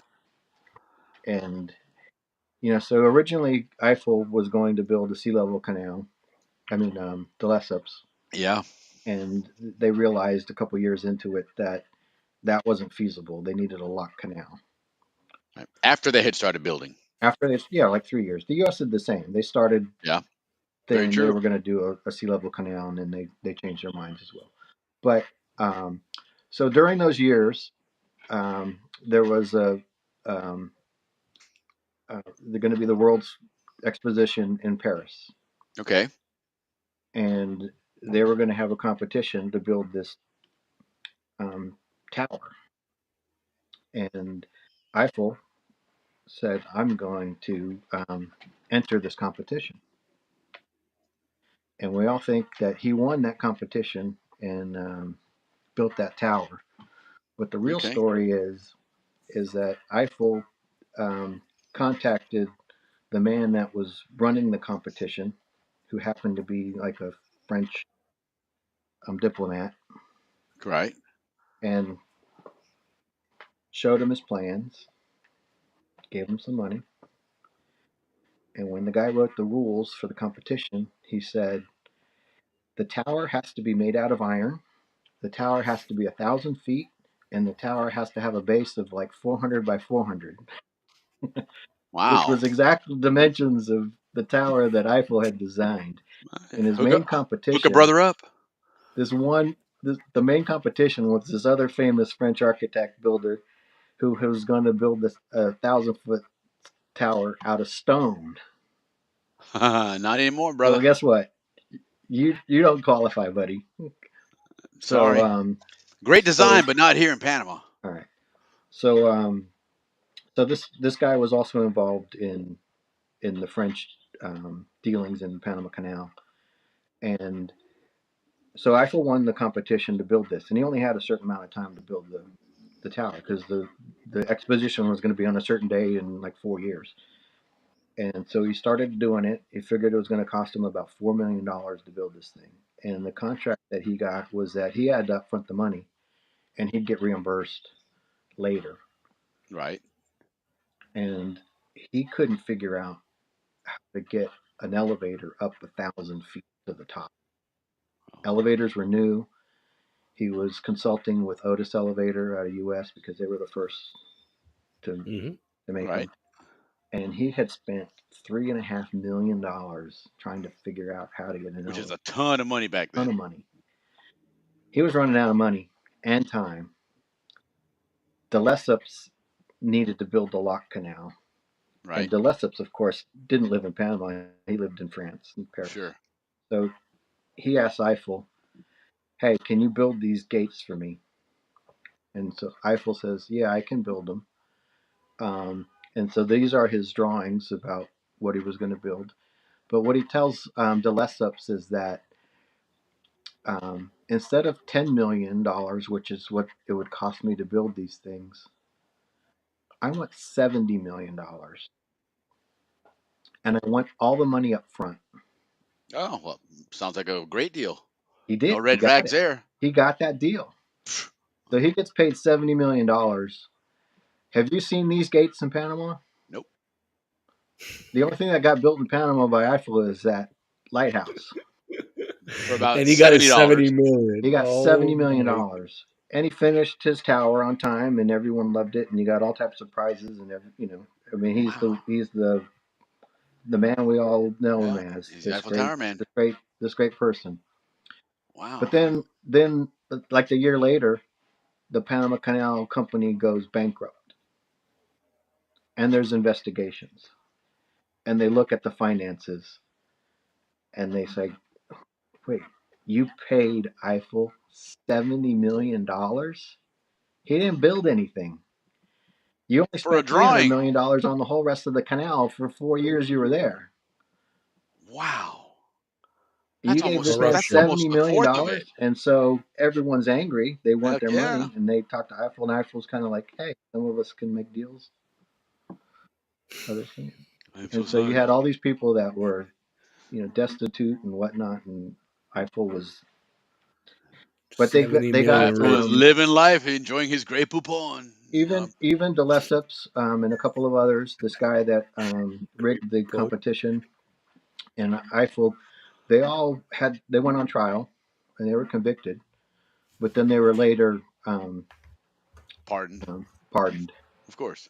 a couple of years later. There you go. But so that's the scandal that I wanted to talk about, the scandal on the scandal. So in essence, the Panama Canal paid for the Eiffel Tower Wow.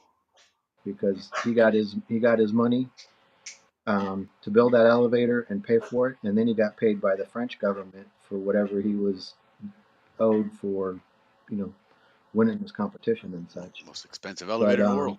so anytime you see the Eiffel Tower, the French Panama Canal Company paid for it, and that's something we need to think about too. Is that when we say French, it wasn't the French government, although the French government kind of looked the other way and Right. hid some of Sure. these issues that the company was having. It wasn't a government project; it was a private company. So then, here's the locks that are under development in 1913, and these locks were built by the McClintic. I can't remember now. Marshall Company, Hmm. and they were out of Pittsburgh, Pennsylvania.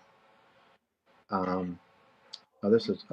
Did Oh, here it is. I get it out of order? I'm not sure. Okay. Well, anyway, I must have not put that in the right order. All But right. And there's the big new.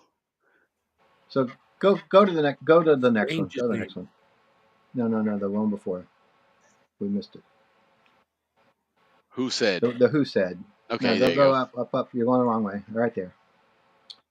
Okay. So Who said when asked by Congress what would happen to the future? No, the next one. The one you were on. I'm there. Yeah, we're going on to the next topic. We're way behind. When asked by Congress what would happen if future Panamanian government shut down the Panama Canal for repairs, responded, in that case, according to the provisions of the Neutrality Treaty, we would move in and close down the Panamanian government for repair. How about that? And when was that said? What year? We're gonna find out. We got to find out who it was first, and once we find out who it was, We're we'll trying know to when find it out was who said. said that. Oh, I was Who gonna say, said that? wow, they're just repeating everything Just today. repeating, yeah. So Yeah. this Okay. was go on to the next one. Okay, there we go. So this was the NSA administrator. I think it's Signu Zygmunt Brzezinski. Yeah, I think that's Zbigniew how you say it. Brzezinski was I Zbigniew. remember hearing that name when I was a Yeah, kid, he was but in I the was like Carter 7 years administration. old. I think it was in the like neutrality treaty must have been like 77, right? Correct. Right. Right. I couldn't get a date on that, but I found that quote and it's just like, yeah, that could have been said last week, right? Yeah, right. It certainly would. But this guy was the national security advisor um, for Carter, and before he worked for others before that. But he said that when he was working for Carter. I think it raised some eyebrows when he said that. But the Panamanian government wasn't too happy about that. I can imagine. But we don't hear about this anymore. I don't know. No, Did SEN ever put this on the news? Did you ever hear? I I mean, don't remember hearing it, but I was probably yeah, too we young didn't for it. have CNN back there. We didn't Right, have you know we didn't even have live ABC news back then. right. No, you're So, right. Even that was recorded. and again, I was 7, so even if someone said it, I wouldn't have known what they said. But the other interesting thing about this guy Brzezinski, you know who his daughter is? Um, isn't she on like Morning Joe. yeah, Morning Joe? Yeah, Yeah, she's married to Joe, isn't she? Joe yeah, Scarborough? yeah. That's his wife, That's his daughter. Mika. Yes, Mika Brzezinski. That's right. So Interesting. just for reference. Yeah, But when I saw that, I was thinking, oh, I need to do a segment called "Who Said This?" Because it's yeah, interesting when you read some of these comments that went out. You're like, who would say that? right. That So is interesting. all right. Okay, So so let's here it let's go is. on to the next one. Yeah, I was just pulling. I had pulled up some stuff on him real quick, but yeah, we'll go ahead and keep moving here. We keep moving on. So what do we got here is looked like a Okay. secret cable or something, or been declassified. This is a declassified memo that he wrote to Carter, and he gives them some scenarios. And and just because I know you can't read it if I put the whole thing in there, you just have to believe me. Um, but basically, he says you have two scenarios. One, you could negotiate and offer a small package that the Panamanians would reject, Right. and then riots would happen, and it would jeopardize relationships, with Panama and Latin America, and okay. So then go on to the next one. Yeah, a He says, little or you can hyperbole do there. option number 2, Or yeah, and scenario two, if you decided the full package and the Panamanians accepted, then it is quite possible that the Senate would not ratify the treaty. right. All agencies agree that the fight in Congress will be much tougher if such a package exists. A defeat in Congress on this issue will not only jeopardize the canal and our relations with Panama and Latin America, because you will have to invest so much of your Mhm. political capital in this effort, a defeat might strike a significant blow to your overall effectiveness. Yeah, so Okay, that he's talking to Carter there. well, So you makes can sense. basically say you can offer a treaty that won't be accepted, or you can offer a treaty that's not going to be accepted. Um, and the vote only passed by one. One. Yes. Correct. One. So um, and I'm not gonna say any more than that. We all have our opinions on that. But Yeah, no, it's but it's, um it's history. That's but all this it is is. the advice that this national security folks were given to the president. And then this one comes on that says it becomes even more difficult if you raise the toll, because one of the things that they talk about is that the canal is losing money. Right.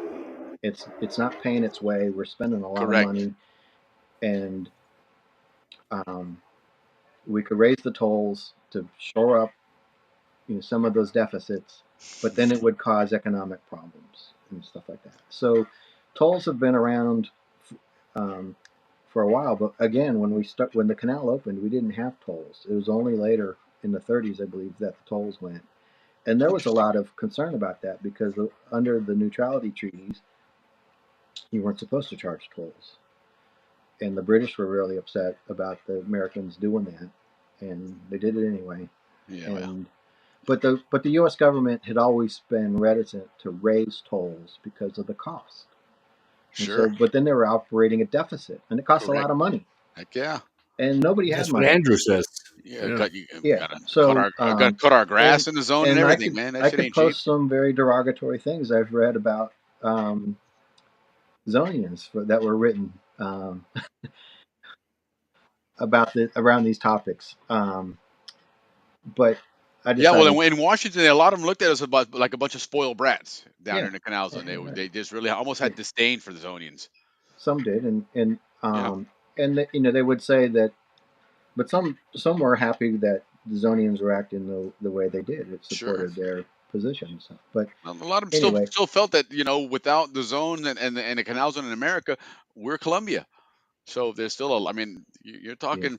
I mean, you look at now the treaties were signed in the 70s, and that we're talking what 50 years away, 50 years ago.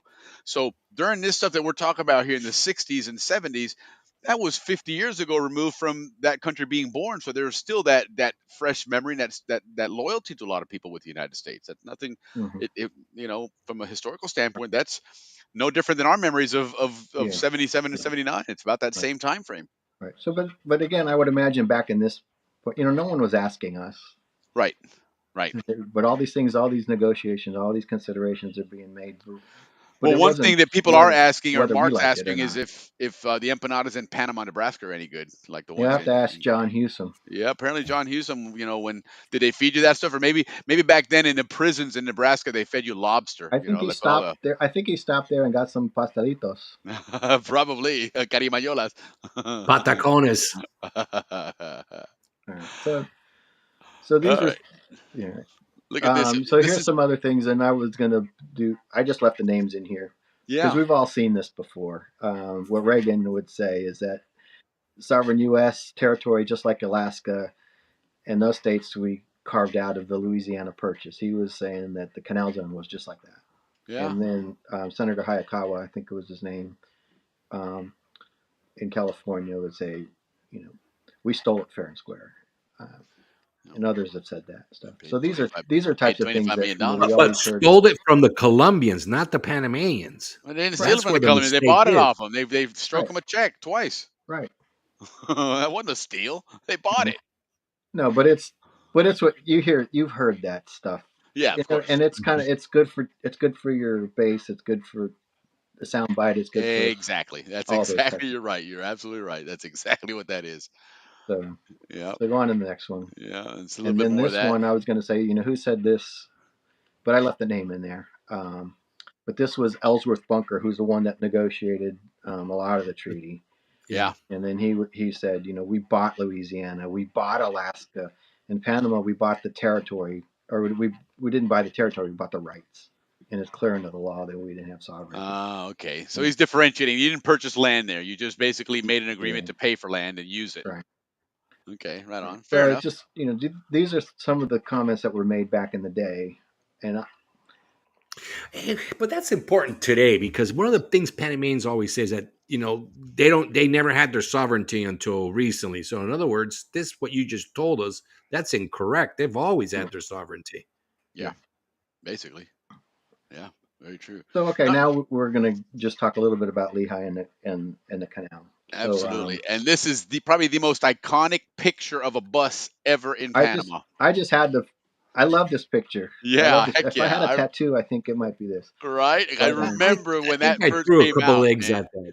Yeah. I thought that was great, man. When I saw that, I was like, look at and this if guy, if man. my mom's listening to this, she always used to tell me the story that my grandmother was at the Balboa post office when she was younger, and she saw this Chiva bus drive by. You know how they always had names painted Yeah. on, and one of the names on it was Linda Lane.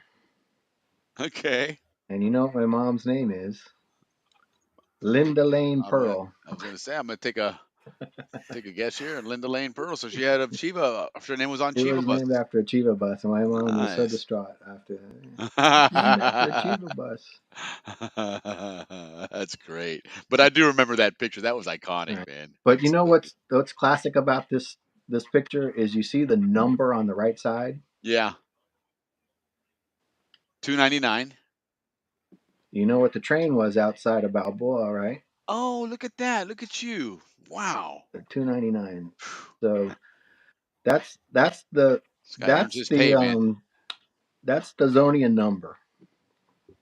Interesting. So we have August 15th So as the these guys birth were date, authentic, and and then we people have don't realize how 299 authentic as that Chiva that's was painted, man. Right on. Good job there, whoever that guy was. so. Hell But yeah. I liked it because it had the gates on there too. So we'll Yeah, talk for about the sure. gates. So all right. So the company that built the gates was called the McClintock Marshall Company, Look at and they John. were out John of was one step ahead of you there, Dave. Look at that. Pittsburgh. He was calling it already, that number, 299. Yeah, it was, man. That's really cool. That's a great observation, man. Yeah. So I was surprised to see a company's name like draped over the locks. Yeah, I'm like, wow. But it opened me up to go, okay, who were these guys? right? And What we've was their talked about story? some of their work in other segments. And since I don't have my notes in front of me, I can't really tell what's going on. But this is a alumni newsletter, Lehigh University, and they did a story about Lehigh and the Canal. And this was many years ago. But essentially, since we're kind of running behind, I'll kind of rush through this a little bit. But it goes on to say that the founder of McClintock and the co-founder Marshall, they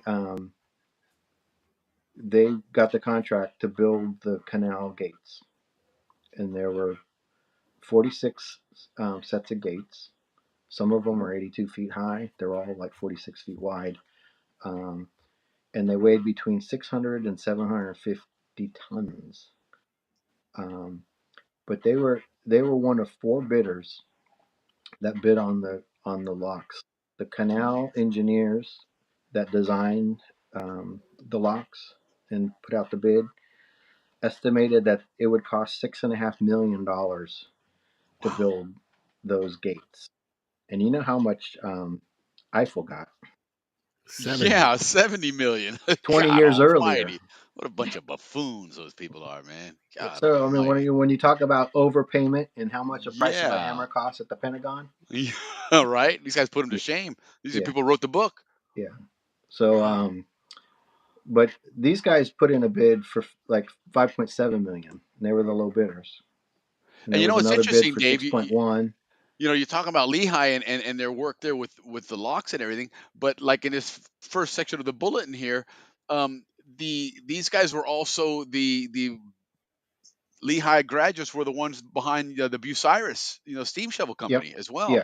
The Bucyrus company was run by a bunch of Lehigh engineers. Yeah, that's fantastic, man. I mean, And Lehigh was the yep, shit, man. right. Apparently. So there's a story in this newsletter too. It says that Lehigh is just outside of it's just west of New York City and it's just north of Philadelphia.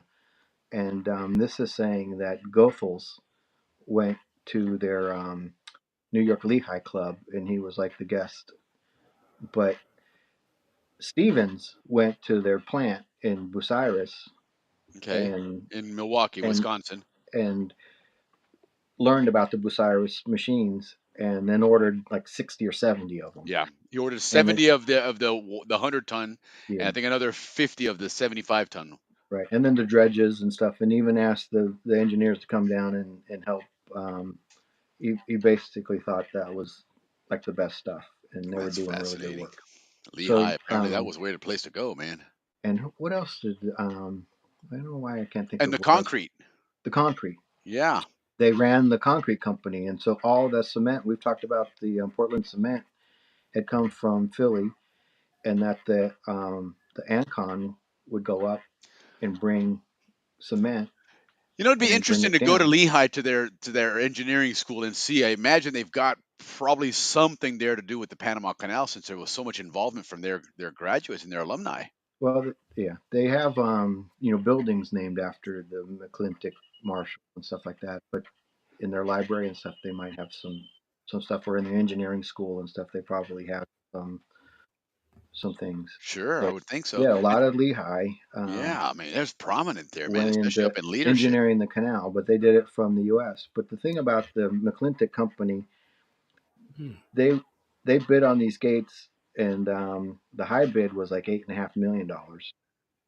Oh wow. Um, and they started building these things, and there's a term that they I guess they use in bridge building, and in shipbuilding is like whether it's like engineered Right. construction or not, and it has to do with the level of precision and how well the plates, how all the slag and stuff Interesting. So is if it's not engineered, so engineered is actually a technical term then. yeah, yeah. Interesting. So what the original RFP said is that build these gates, and then after they built them or after they got the contract, they said, well, these gates need to be watertight, and they're like, oh, we didn't spec it for watertight, and Hold to on. What do do you that mean? we got to do the holes have to be exact, the the the rivets have to be exact. You have to make sure that all these things fit just perfect, and these things. So they had to do a lot of retooling, and they had to make sure that everything was just perfect, so that they could Popped make a lot these of rivets. a lot of rivets. And then the engineers would say, "Oh, we need this pump thing to be a different thing. We need this manhole to be different. We need this to be different." So they had to do these changes on the fly that would increase costs and stuff. Of course. And so when these guys were putting in rivets, if the rivet wasn't exactly, and if you've seen like an airplane that has rivets, you notice how everything is lined up perfectly. It looks like a piece of art. Yeah. And these guys wanted the canal engineers wanted that gate to be like that. Sure. And so they made, typically they say when you're building a bridge or something like that, you make a 5 or 10% overage in rivets because some of them aren't going to be good and you have to redo them and stuff. For the canal, they had to do like a 30%. And Wow. the inspectors would make them remove rivets if they weren't perfect. And so that was time and money and all that other stuff. And so these these things were engineered to perfection, and they had to be within like 1/64 of an inch Sure. perfect, and that they could crank them by hand Correct. and they would fit So together. perfectly balanced. Right. So that first image you just saw, you could see that they went ahead and they put a bridge over the top of Right. that gate. Yeah. I'd never seen that before. I've seen one like that in an old construction picture, but I assumed it was temporary just for construction, not that it was an actual bridge when it was done. What what this is saying in this article in 1954 is that that's how you cross the canal Yeah, on yeah, the yeah. Atlantic side. Because it Is looks like that they're going to that replace it eventually. yeah, they had to replace it. So not only did they build these gates, at some point they went ahead and put a bridge over it. And those things are only 7 feet wide. Those gates are only 7 feet Yeah, wide. that's what I'm saying. And well, I imagine back then the vehicles are a lot smaller and it was going to be obviously one-way traffic, but still, Yeah, that's yeah, pretty yeah. impressive. So that was I just thought I was like, wow, that's Yeah. pretty amazing. So then the next one, they redid the bridge, and I got the chance to go through that a couple of times, and they closed it a couple of years ago. I wanted to do it on my last trip, and it's like, no, it's not there And that anymore. was on the Atlantic side, Dave? Atlantic side. Okay. That was the coolest thing to be driving through the canal locks. And with the gates above you there, right? Because Yeah, you're certainly not above the gates right. there. You're looking up at those I things, mean, which makes them that was look the even more coolest. monumentous. That was yeah. I can remember that. Like, I bet that's awe-inspiring to see those things. You're like, mhm, holy shit, look at these size of these gates, man. yeah. So I Wow, only did it like 3 times that I remember. that's cool though. But I got so excited. I'm going to go back and do it. And then they built that new bridge over there, and then they Yeah, closed that one. So of course, makes so sense. this is more talking about Bethlehem, the Panama Canal, and all the different things that Lehigh did and the construction and stuff. And So there's these are Paul supposed to be Austin's. more of He's my Paul notes. Austin's an Atlantic sider. Has been tuning into the show a lot recently. We've been chatting a lot. He was another one big into the motorcycles and stuff. So we can get another Hmm. motorcycle episode and do a lot of the Gatoon flat track and Yeah, stuff. Paul will definitely join us there. But yeah, he's crossed that bridge hundreds of times. Right on. That's yeah. awesome. But that was something, yeah, I really enjoyed doing when I did that. So, all right, let's go on to the next one. All right. So locks, besides being difficult to construct, would be much more expensive than was anticipated by the Board of Consulting Engineers. And so Yeah. I guess that's what they're talking about. Some of So those. this is what they after they built these gates, they put in a um, a request for extra payment for all the extra work that they had to go Right. beyond to do. So there's a 350 page report, and it basically goes line by line about what they did, and then it interviews workers and stuff, and it talks about all the things that they were asked to do and all the delays. Like in this picture here, you don't see any water in the bottom of the Right. blocks, but some days they'd go there and they'd be full of water, and they're like, we Sure. can't work, so. From the And rains and stuff. hey, where's our construction yard? Where are we going to put our stuff? And it's like, you didn't give us Right. one. All these things. So these guys, not only did they have to build this thing to precise, they had to overcome all these these on the fly type of Sure. All obstacles. these changes All and upgrades and right. you know So and but Dodge. this basically what these gates ended up being was like built like a ship. Yes. So they're designed to float now, and so not all, even though they weigh 700 tons, they would float. They were Yeah. they're Well, so does a waterproof. ship, right? And they float. Yeah. You make it watertight in the right areas. It's got air pockets. It'll So it was definitely float. really an engineering feat. And Will, this guy AB Nichols is the guy I was telling you about the other day. He's got a fantastic um, portfolio of canal photos. Oh, that's right. Yeah, yeah, yeah. You mentioned that. Yes. Yeah, I'm looking forward to combing through Um, that stuff because there seems to be some really fascinating stuff in there. mhm. Really cool. Look at Tiernan rode her horses across that bridge. Ah, Nice. How that about that would that? be cool. That'd be Yeah, cool. that would really be cool. Heck yeah. And Paul Yeah, said, sorry to be coming on late home from the Tarpon Club. There was a ship. Okay, right on. How about that? yeah, that, How about that? yeah. Heck yeah. Yeah, And I look bet at there that. were There some they are really doing cool those rivets. cool things to see going through that. I'll bet. I'll bet. So For we're gonna sure. so here here's the guys just working on it. Working away. I mean, that's a trip, man. They building it in place. That's how you have to assemble it. Yeah, Yeah, basically that's something that plate big by ain't plate, moving. and some of these plates, there's certain depth on the top, and then they get wider on the bottom, and then every plate had to be machined, polished, Wow. and all the rivet holes had to be in the exact location. Very, very, very precise, Interesting. and they're Interesting. still there. Yeah, 110 years later, they're still that's the there. amazing. That's a testament to the quality and workmanship there that was involved. And look at Garrett here sharing that they would cross the bridge to skin dive on the breakwater in the late '60s. Oh, that's cool. Right on. Mm-hmm. Skin diving. Yeah. Heck Yeah, yeah. so we'll just go on. I just threw a couple of gate pictures in there Cool. Right on. for these guys. But this company, McClintic, they also did the steel for the Golden Gate Bridge. They also did the steel for Astoria, the Waldorf Astoria, where Oh, Buena nice. Maria was. And I Sure. believe they did the steel for the admin building. I have to go back and check that. Okay. But these are the workers, and these rivets are like 6 inches long, and they they would make the holes a little bit smaller Sure. than normal, so they could be watertight. Right. So when these guys had to drive those rivets in, it was much harder to do because the hole that they were driving was smaller. Yeah. You're And then the inspector, 1/3 of the time, would tell them redo it. So they'd have to back out the rivet and redo it again. Wow.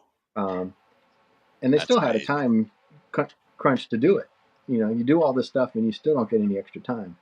So That's these amazing. guys, and there were 1,000 riveters at one point, a And thousand Look men what John working on Houston's this. putting in there. He's saying that the rivets at the bottom of the gates were spaced closer due to the increased water pressure at depth. Yeah, right. And the Right and the on. thickness of the plates were thicker on the bottom Sure, as well. sure. And to that point, HB here is mentioning that the Gatun ocean facing locks were 370 tons and Miraflores were 690 tons because of the tidal variance. That's amazing. Wow. Well, yeah, and the locks in Gatun, they're like 46 feet high, but then when you get to Miraflores, it's only one step, so it's a bigger Right. gate. And the other thing with the ones at Gatun is after they started, the engineer said the gate needs to be 10 inches higher. Huh. So there was a lot of on the go Yeah, construction. certainly. So Sir, these man, you guys really really knew had what to they know. were doing, I was just to and it say was you all had done to by know what you're hand. doing, man. All the engineering done by hand. Yeah, no CAD graphics and no machine. No, no, that's yeah, you ain't kidding Yeah. there, man. A lot So of it, you almost have to eyeball it at that right. point. And then Paul's asking a question. I wonder if the caisson used when the gates were removed was built by the same company. It would almost make sense. I Yeah. mean, it seems like you got a lot of the contracts. Might as well keep them busy if they're good at it, and you already are working on. You've already vetted them. They have a contract. Why not? Yeah. It would make sense. No, I Good would question. if I could remember everything I read in that 350-page document, it might say. Sure, So who's involved? this is where the Marshall Company also built the Golden Gate Bridge, and Oh, at right that on. time, I guess they got bought by Bethlehem Steel, but originally they were their own company, and then they got acquired. Look at Gary here. There's nothing scarier than seeing a giant grouper with his mouth open under the breakwater rocks when you're a kid. I can imagine. Some big fish. Heck yeah. We'll go on to the That's next one. awesome. Garrett, we're going to be bringing some more Atlantic side content. We do a lot of Pacific side. So thanks for sharing and spread the word. And if you want to come on and join us and tell us your stories about, being a kid in the 60s out there, we'd love to have you on to talk about it. So definitely thanks for sharing, dude. Appreciate you. So we're probably running end of time here. Yeah, So yeah, we're getting there. We're all, yeah, we've had a good show though. I mean, people are still chiming in and we're still figuring out that what was it that yeah, I think some of these slides are out of order. yeah. This is where my my Lincoln in Panama Oh, gotcha. things ended Gotcha. up. I was like, where the heck are they? Where am I? I get so many slides in there, I forget where they go. But just go to the next one, next one. No, no, no, no, the other way. No, after Panama Canal Act, The newspaper? the newspaper.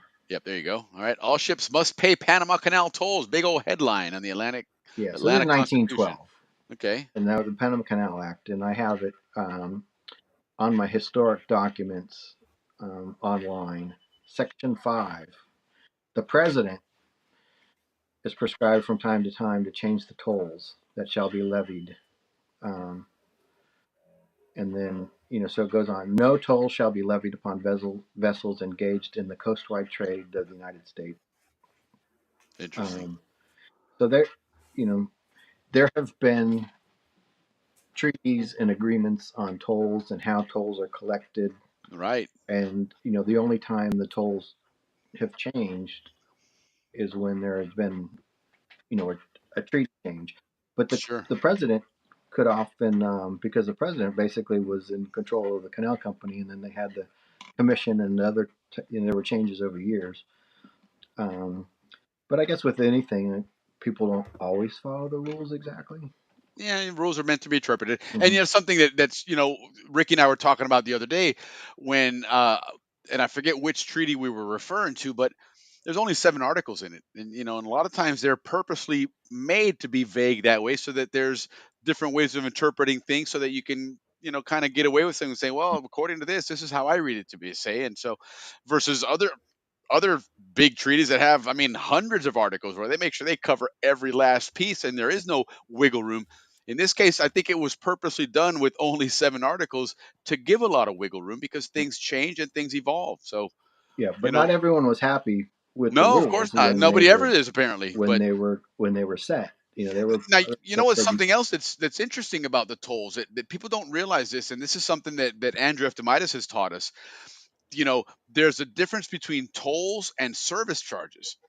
And where there may be some exemptions to tolls, every ship that transits that canal pays service charges. In essence, you're renting the mules, you're renting the pilots, you're renting all the equipment that's being used to transfer your ship from one ocean to the other. And so there may be tolls waived, but there's money being paid that's covering all this other stuff. So there isn't a free ride for anybody completely, if that's what people are wondering. And tolls don't cover all of those things. They usually are separate. So for what it's worth. Yeah. But anyhow, so good. Well, listen, that's some interesting stuff there, Dave. I mean, a lot of fascinating history. Lehigh University. I mean, who would have thunk that Lehigh was that involved? I mean, I knew of Lehigh University. I didn't realize to what extent they were. I didn't even know that they were an engineering college and all that kind of stuff. But gosh, that pedigree there that was in the Panama Canal. I would imagine just from what I've seen here, Lehigh was probably better represented than any big university or college in the Panama Yeah, Canal. and the Bucyrus machines and the gates and Yeah, everything that the even they put in concrete the even. yeah, everything they touched, you don't hear any complaints, and the stuff lasted for I mean, that's almost, I mean, forever. certainly a who's who of graduating classes of great Americans. The Lehigh class of 1880 something was Right? apparently quite the class, man, Yeah. because you had some industry titans were all graduates of that school and all put their hands on the Panama Canal. That's fascinating, Well, man. there was some talent there, and people recognize that talent. Yeah, certainly. It seems like they got the best. They did indeed. I mean, look at they put a product that to this day is standing solid. I mean, it has stood the test of time for sure, and man, good stuff. So again, guys, this is why we love having Dave on here because we don't learn this stuff in our schools. And I always want to make sure that I love our teachers in the Canal Zone. And it was a curriculum they were teaching. It's not I'm not bashing them on that, but we didn't learn Canal Zone and Panama Canal history for much at all when we were down there. And so we're fortunate to have Dave on here and give us a Friday night every month to give us these aha moments of the canal. And then certainly all of you guys joining in the chat. Love to have your comments and your supporting information to back it up as well. That always makes things fantastic for us because that's what this is at the end of the day. This is what it's all about. But again, Dave, thank you so much for doing this. Thank you for spending the time and joining us on Friday nights like this. Looking forward to getting things going with that Canal Zone history tour down in Panama as well. And again, fingers crossed that we can do that in January for our Canal Zone reunion. But Dave, what do you got in mind for next month? What are you thinking? Oh, I'm gonna rest. Listen, Dave's been on a whirlwind tour of he's like Marco Rubio, man. He's been going all over the place doing things. He's enjoying vacationing in Panama, but I know he was busy doing Dave. Listen, Dave Oh, is always looking for historical things, man. So yeah, if I know I was Dave, he thinking don't about stop. that before the show, and I think, oh, I'm going to talk about this. Now I can't remember what that was. So, Well, I've got tons of stuff. oh, I I know just you need do. I I know you just do. need And to keep listen, it to an hour the next stuff time. that you sent me just for that maritime tour was phenomenal. I mean, it's just you really are an encyclopedia of Canal Zone histories. And again, I'm very very fortunate. We're very fortunate to have you. So, Mhm. again, Dave, thank you so much for spending your All Friday right, night with us. Enjoy your rest of your month. Rest up, and we're looking forward to having you back on in March. all right, guys. Thanks. Take care, Thank Dave. you We'll see very you, much, man. David. Very much, truly. Nah, that was awesome, man. That's some good stuff there. Listen, we can always that's this our history shows are probably some of our highest rated shows. People Yes, they absolutely always love do this and very well. they do. And HB, thanks for joining us. Appreciate you had a lot of great insight as well. And HB, don't think I'm not going to get you on the show one of these days, man. You've got a lot of great Yes, insight HB, from we the want zone you as on. well. It's really cool to have you on Yeah, I would love to talk to him about the 1903 play yeah, that he for did. sure. For sure. And It was a hit in Panama. Sold out every night. absolutely. HB is quite the thespian, man. He's been in a lot of movies, TV shows, plays, and whatnot. So definitely check him out when you're down in The Panama if you Zonian see something representing. Thanks for a lot, sure. Henry. And David, thanks again for joining us. Appreciate David, it. Jill, thanks for tuning in as well. It was very enlightening. Dave really is. I mean, this guy just really throws a Jill, lot love to us. Jill. It's a lot of fun, and we thoroughly enjoy having all of you guys on and another great show. We had a lot to share, a lot of different information. There's some Panama news, but like I said, we're in that kind of that slow period right now. Now it's almost what it's like. It's like that heavyweight bout. Little action the first 2 or 3 rounds, and then the middle rounds we're Well, going to kind of slow down, let things play out, and then it's Willie, picking there up is again. a new bochincha. There Okay, is a new one that I caught when I was looking over at my phone. of course. So, the phone call didn't happen, Yes, right? right, The phone call didn't happen. Then the State Department put out a summary of Marco Rubio's trip. right. Guess whose country was not included in the summary? I said, that didn't even happen. Oh no, oh no. Of course, of course. So we got that going on now. So of course the media is all over poor Molino, man. He has done such a phenomenal What job, but you know, now he's in it's big funny you trouble. mentioned that, Ricky, because this morning on Panama radio, that was one of the things before they switched gears. And actually, this was yesterday. I'm sorry, this was yesterday in the morning. They were talking about apparently they're kind of bugged with the way Molino talked to the press. You Yeah, know, because apparently he was very direct and very blunt, and bully. they didn't dig that too much at all. And but And they got him today, and yeah, they're apparently so. really hammering him.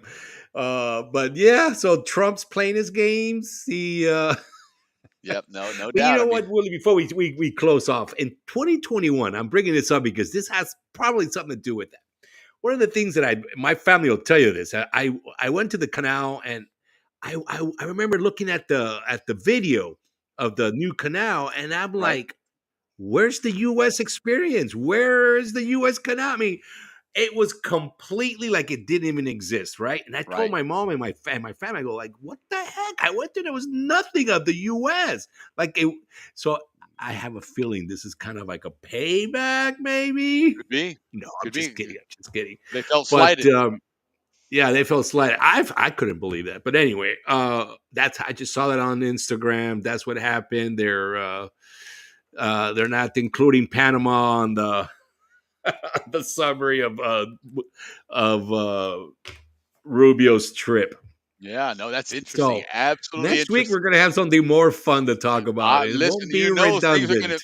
things are gonna happen between now and next Friday, I'm sure. But Oh my god. nonetheless, until then, thanks everyone for spending the weekend with you. Absolutely love it. We're gonna close out with something a little different tonight. It's gonna be round two then of this world premiere of Mark Yes, Cicero's everybody watch that again. wonderful All the song. people that stayed with us. Yeah, Yes. Panama Days. And if you joined a little late, you missed it because we played it right at the beginning of the show. But this is Mark Cicero wrote a beautiful song about Panama, about the Canal Zone and growing up down there. It's called Panama Days. And I had the good fortune of putting together a music video for it. And so we debuted it earlier tonight, was the world premiere. And this is round two. But enjoy this, guys. And again, thank you so much for joining us, here on Happy Hour at the Balboa Yacht Club. We absolutely love having you guys on. And Ricky, we normally let you close out with our Zonian music, but give us a goodbye here, and then we'll play that video. Yes, you guys, thanks. It was an excellent night. A lot of comments, lots of people on the show tonight. We really appreciate it. Like I always said, this is why we do this. It's you guys. We just love doing this. Absolutely. We've had people. I've had people, non-Zonians watch the show to give me some feedback, and it's funny because they say all the good things that you want to say, good show, Right. this and that, but they always say we don't have a clue of what you guys are talking about. Yeah. I was talking to my boss today, same thing, man, because he wants to put on a golf tournament down the road, and I said, listen, I got a lot of Zonians here, and we'll promote it on the show. And he's like, by the way, I watched your show.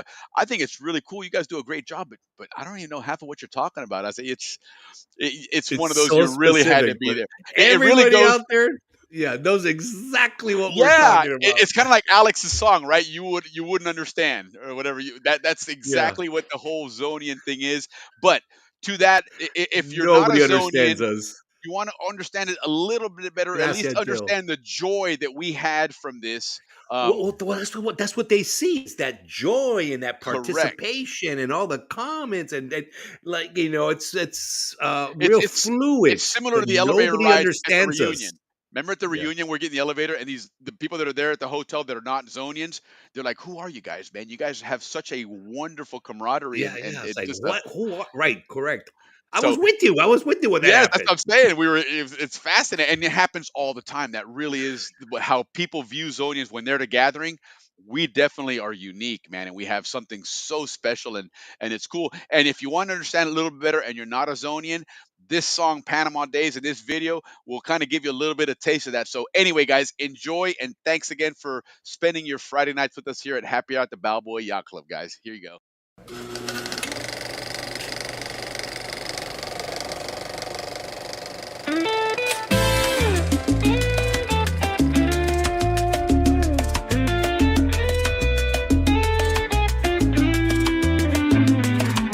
I love being raised in this tropical land.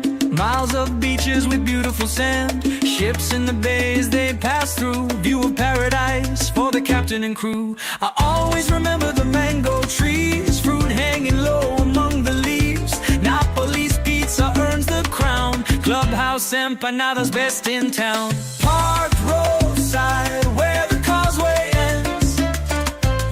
Living life with my Zonian friends. As I watch the Pacific's crashing waves, it takes me back to my Panama days.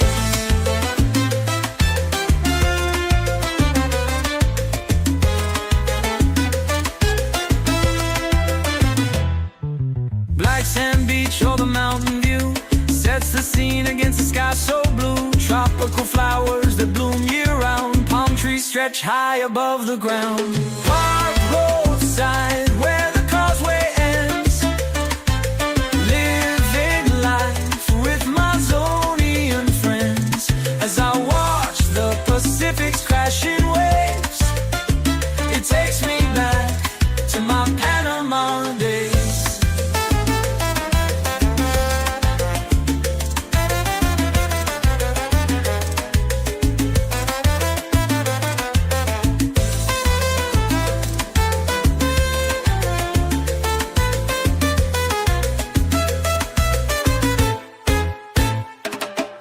Park roadside where the causeway ends. Living life with my Zonian friends. As I watch the Pacific's crashing waves, it takes me back to my Panama days.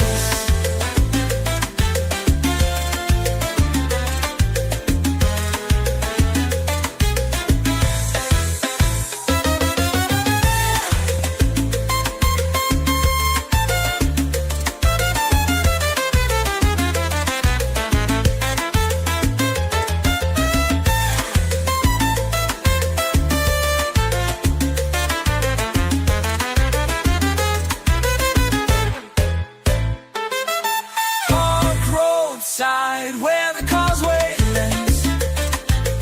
Living life with my Zonian friends. As I watch the Pacific's crashing waves, it takes me back to my Panama days.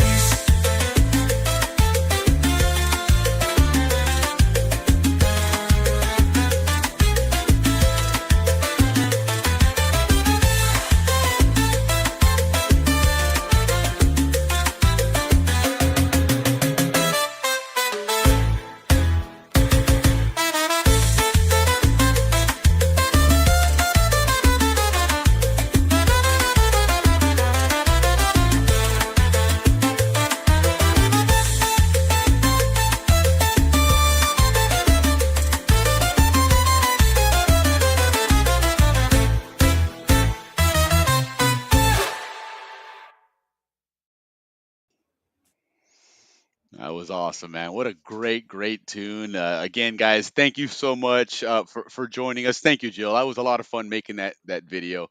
We enjoyed it, and hopefully, Mark will put out some more new tunes, and we'll be able to celebrate that. But anyway, have a great weekend, everybody. Ricky, thank you again for joining us, and We'll see enjoy you your guys weekend, next Papa. week. Thank you Yes. very much. Take care, everybody. See you guys.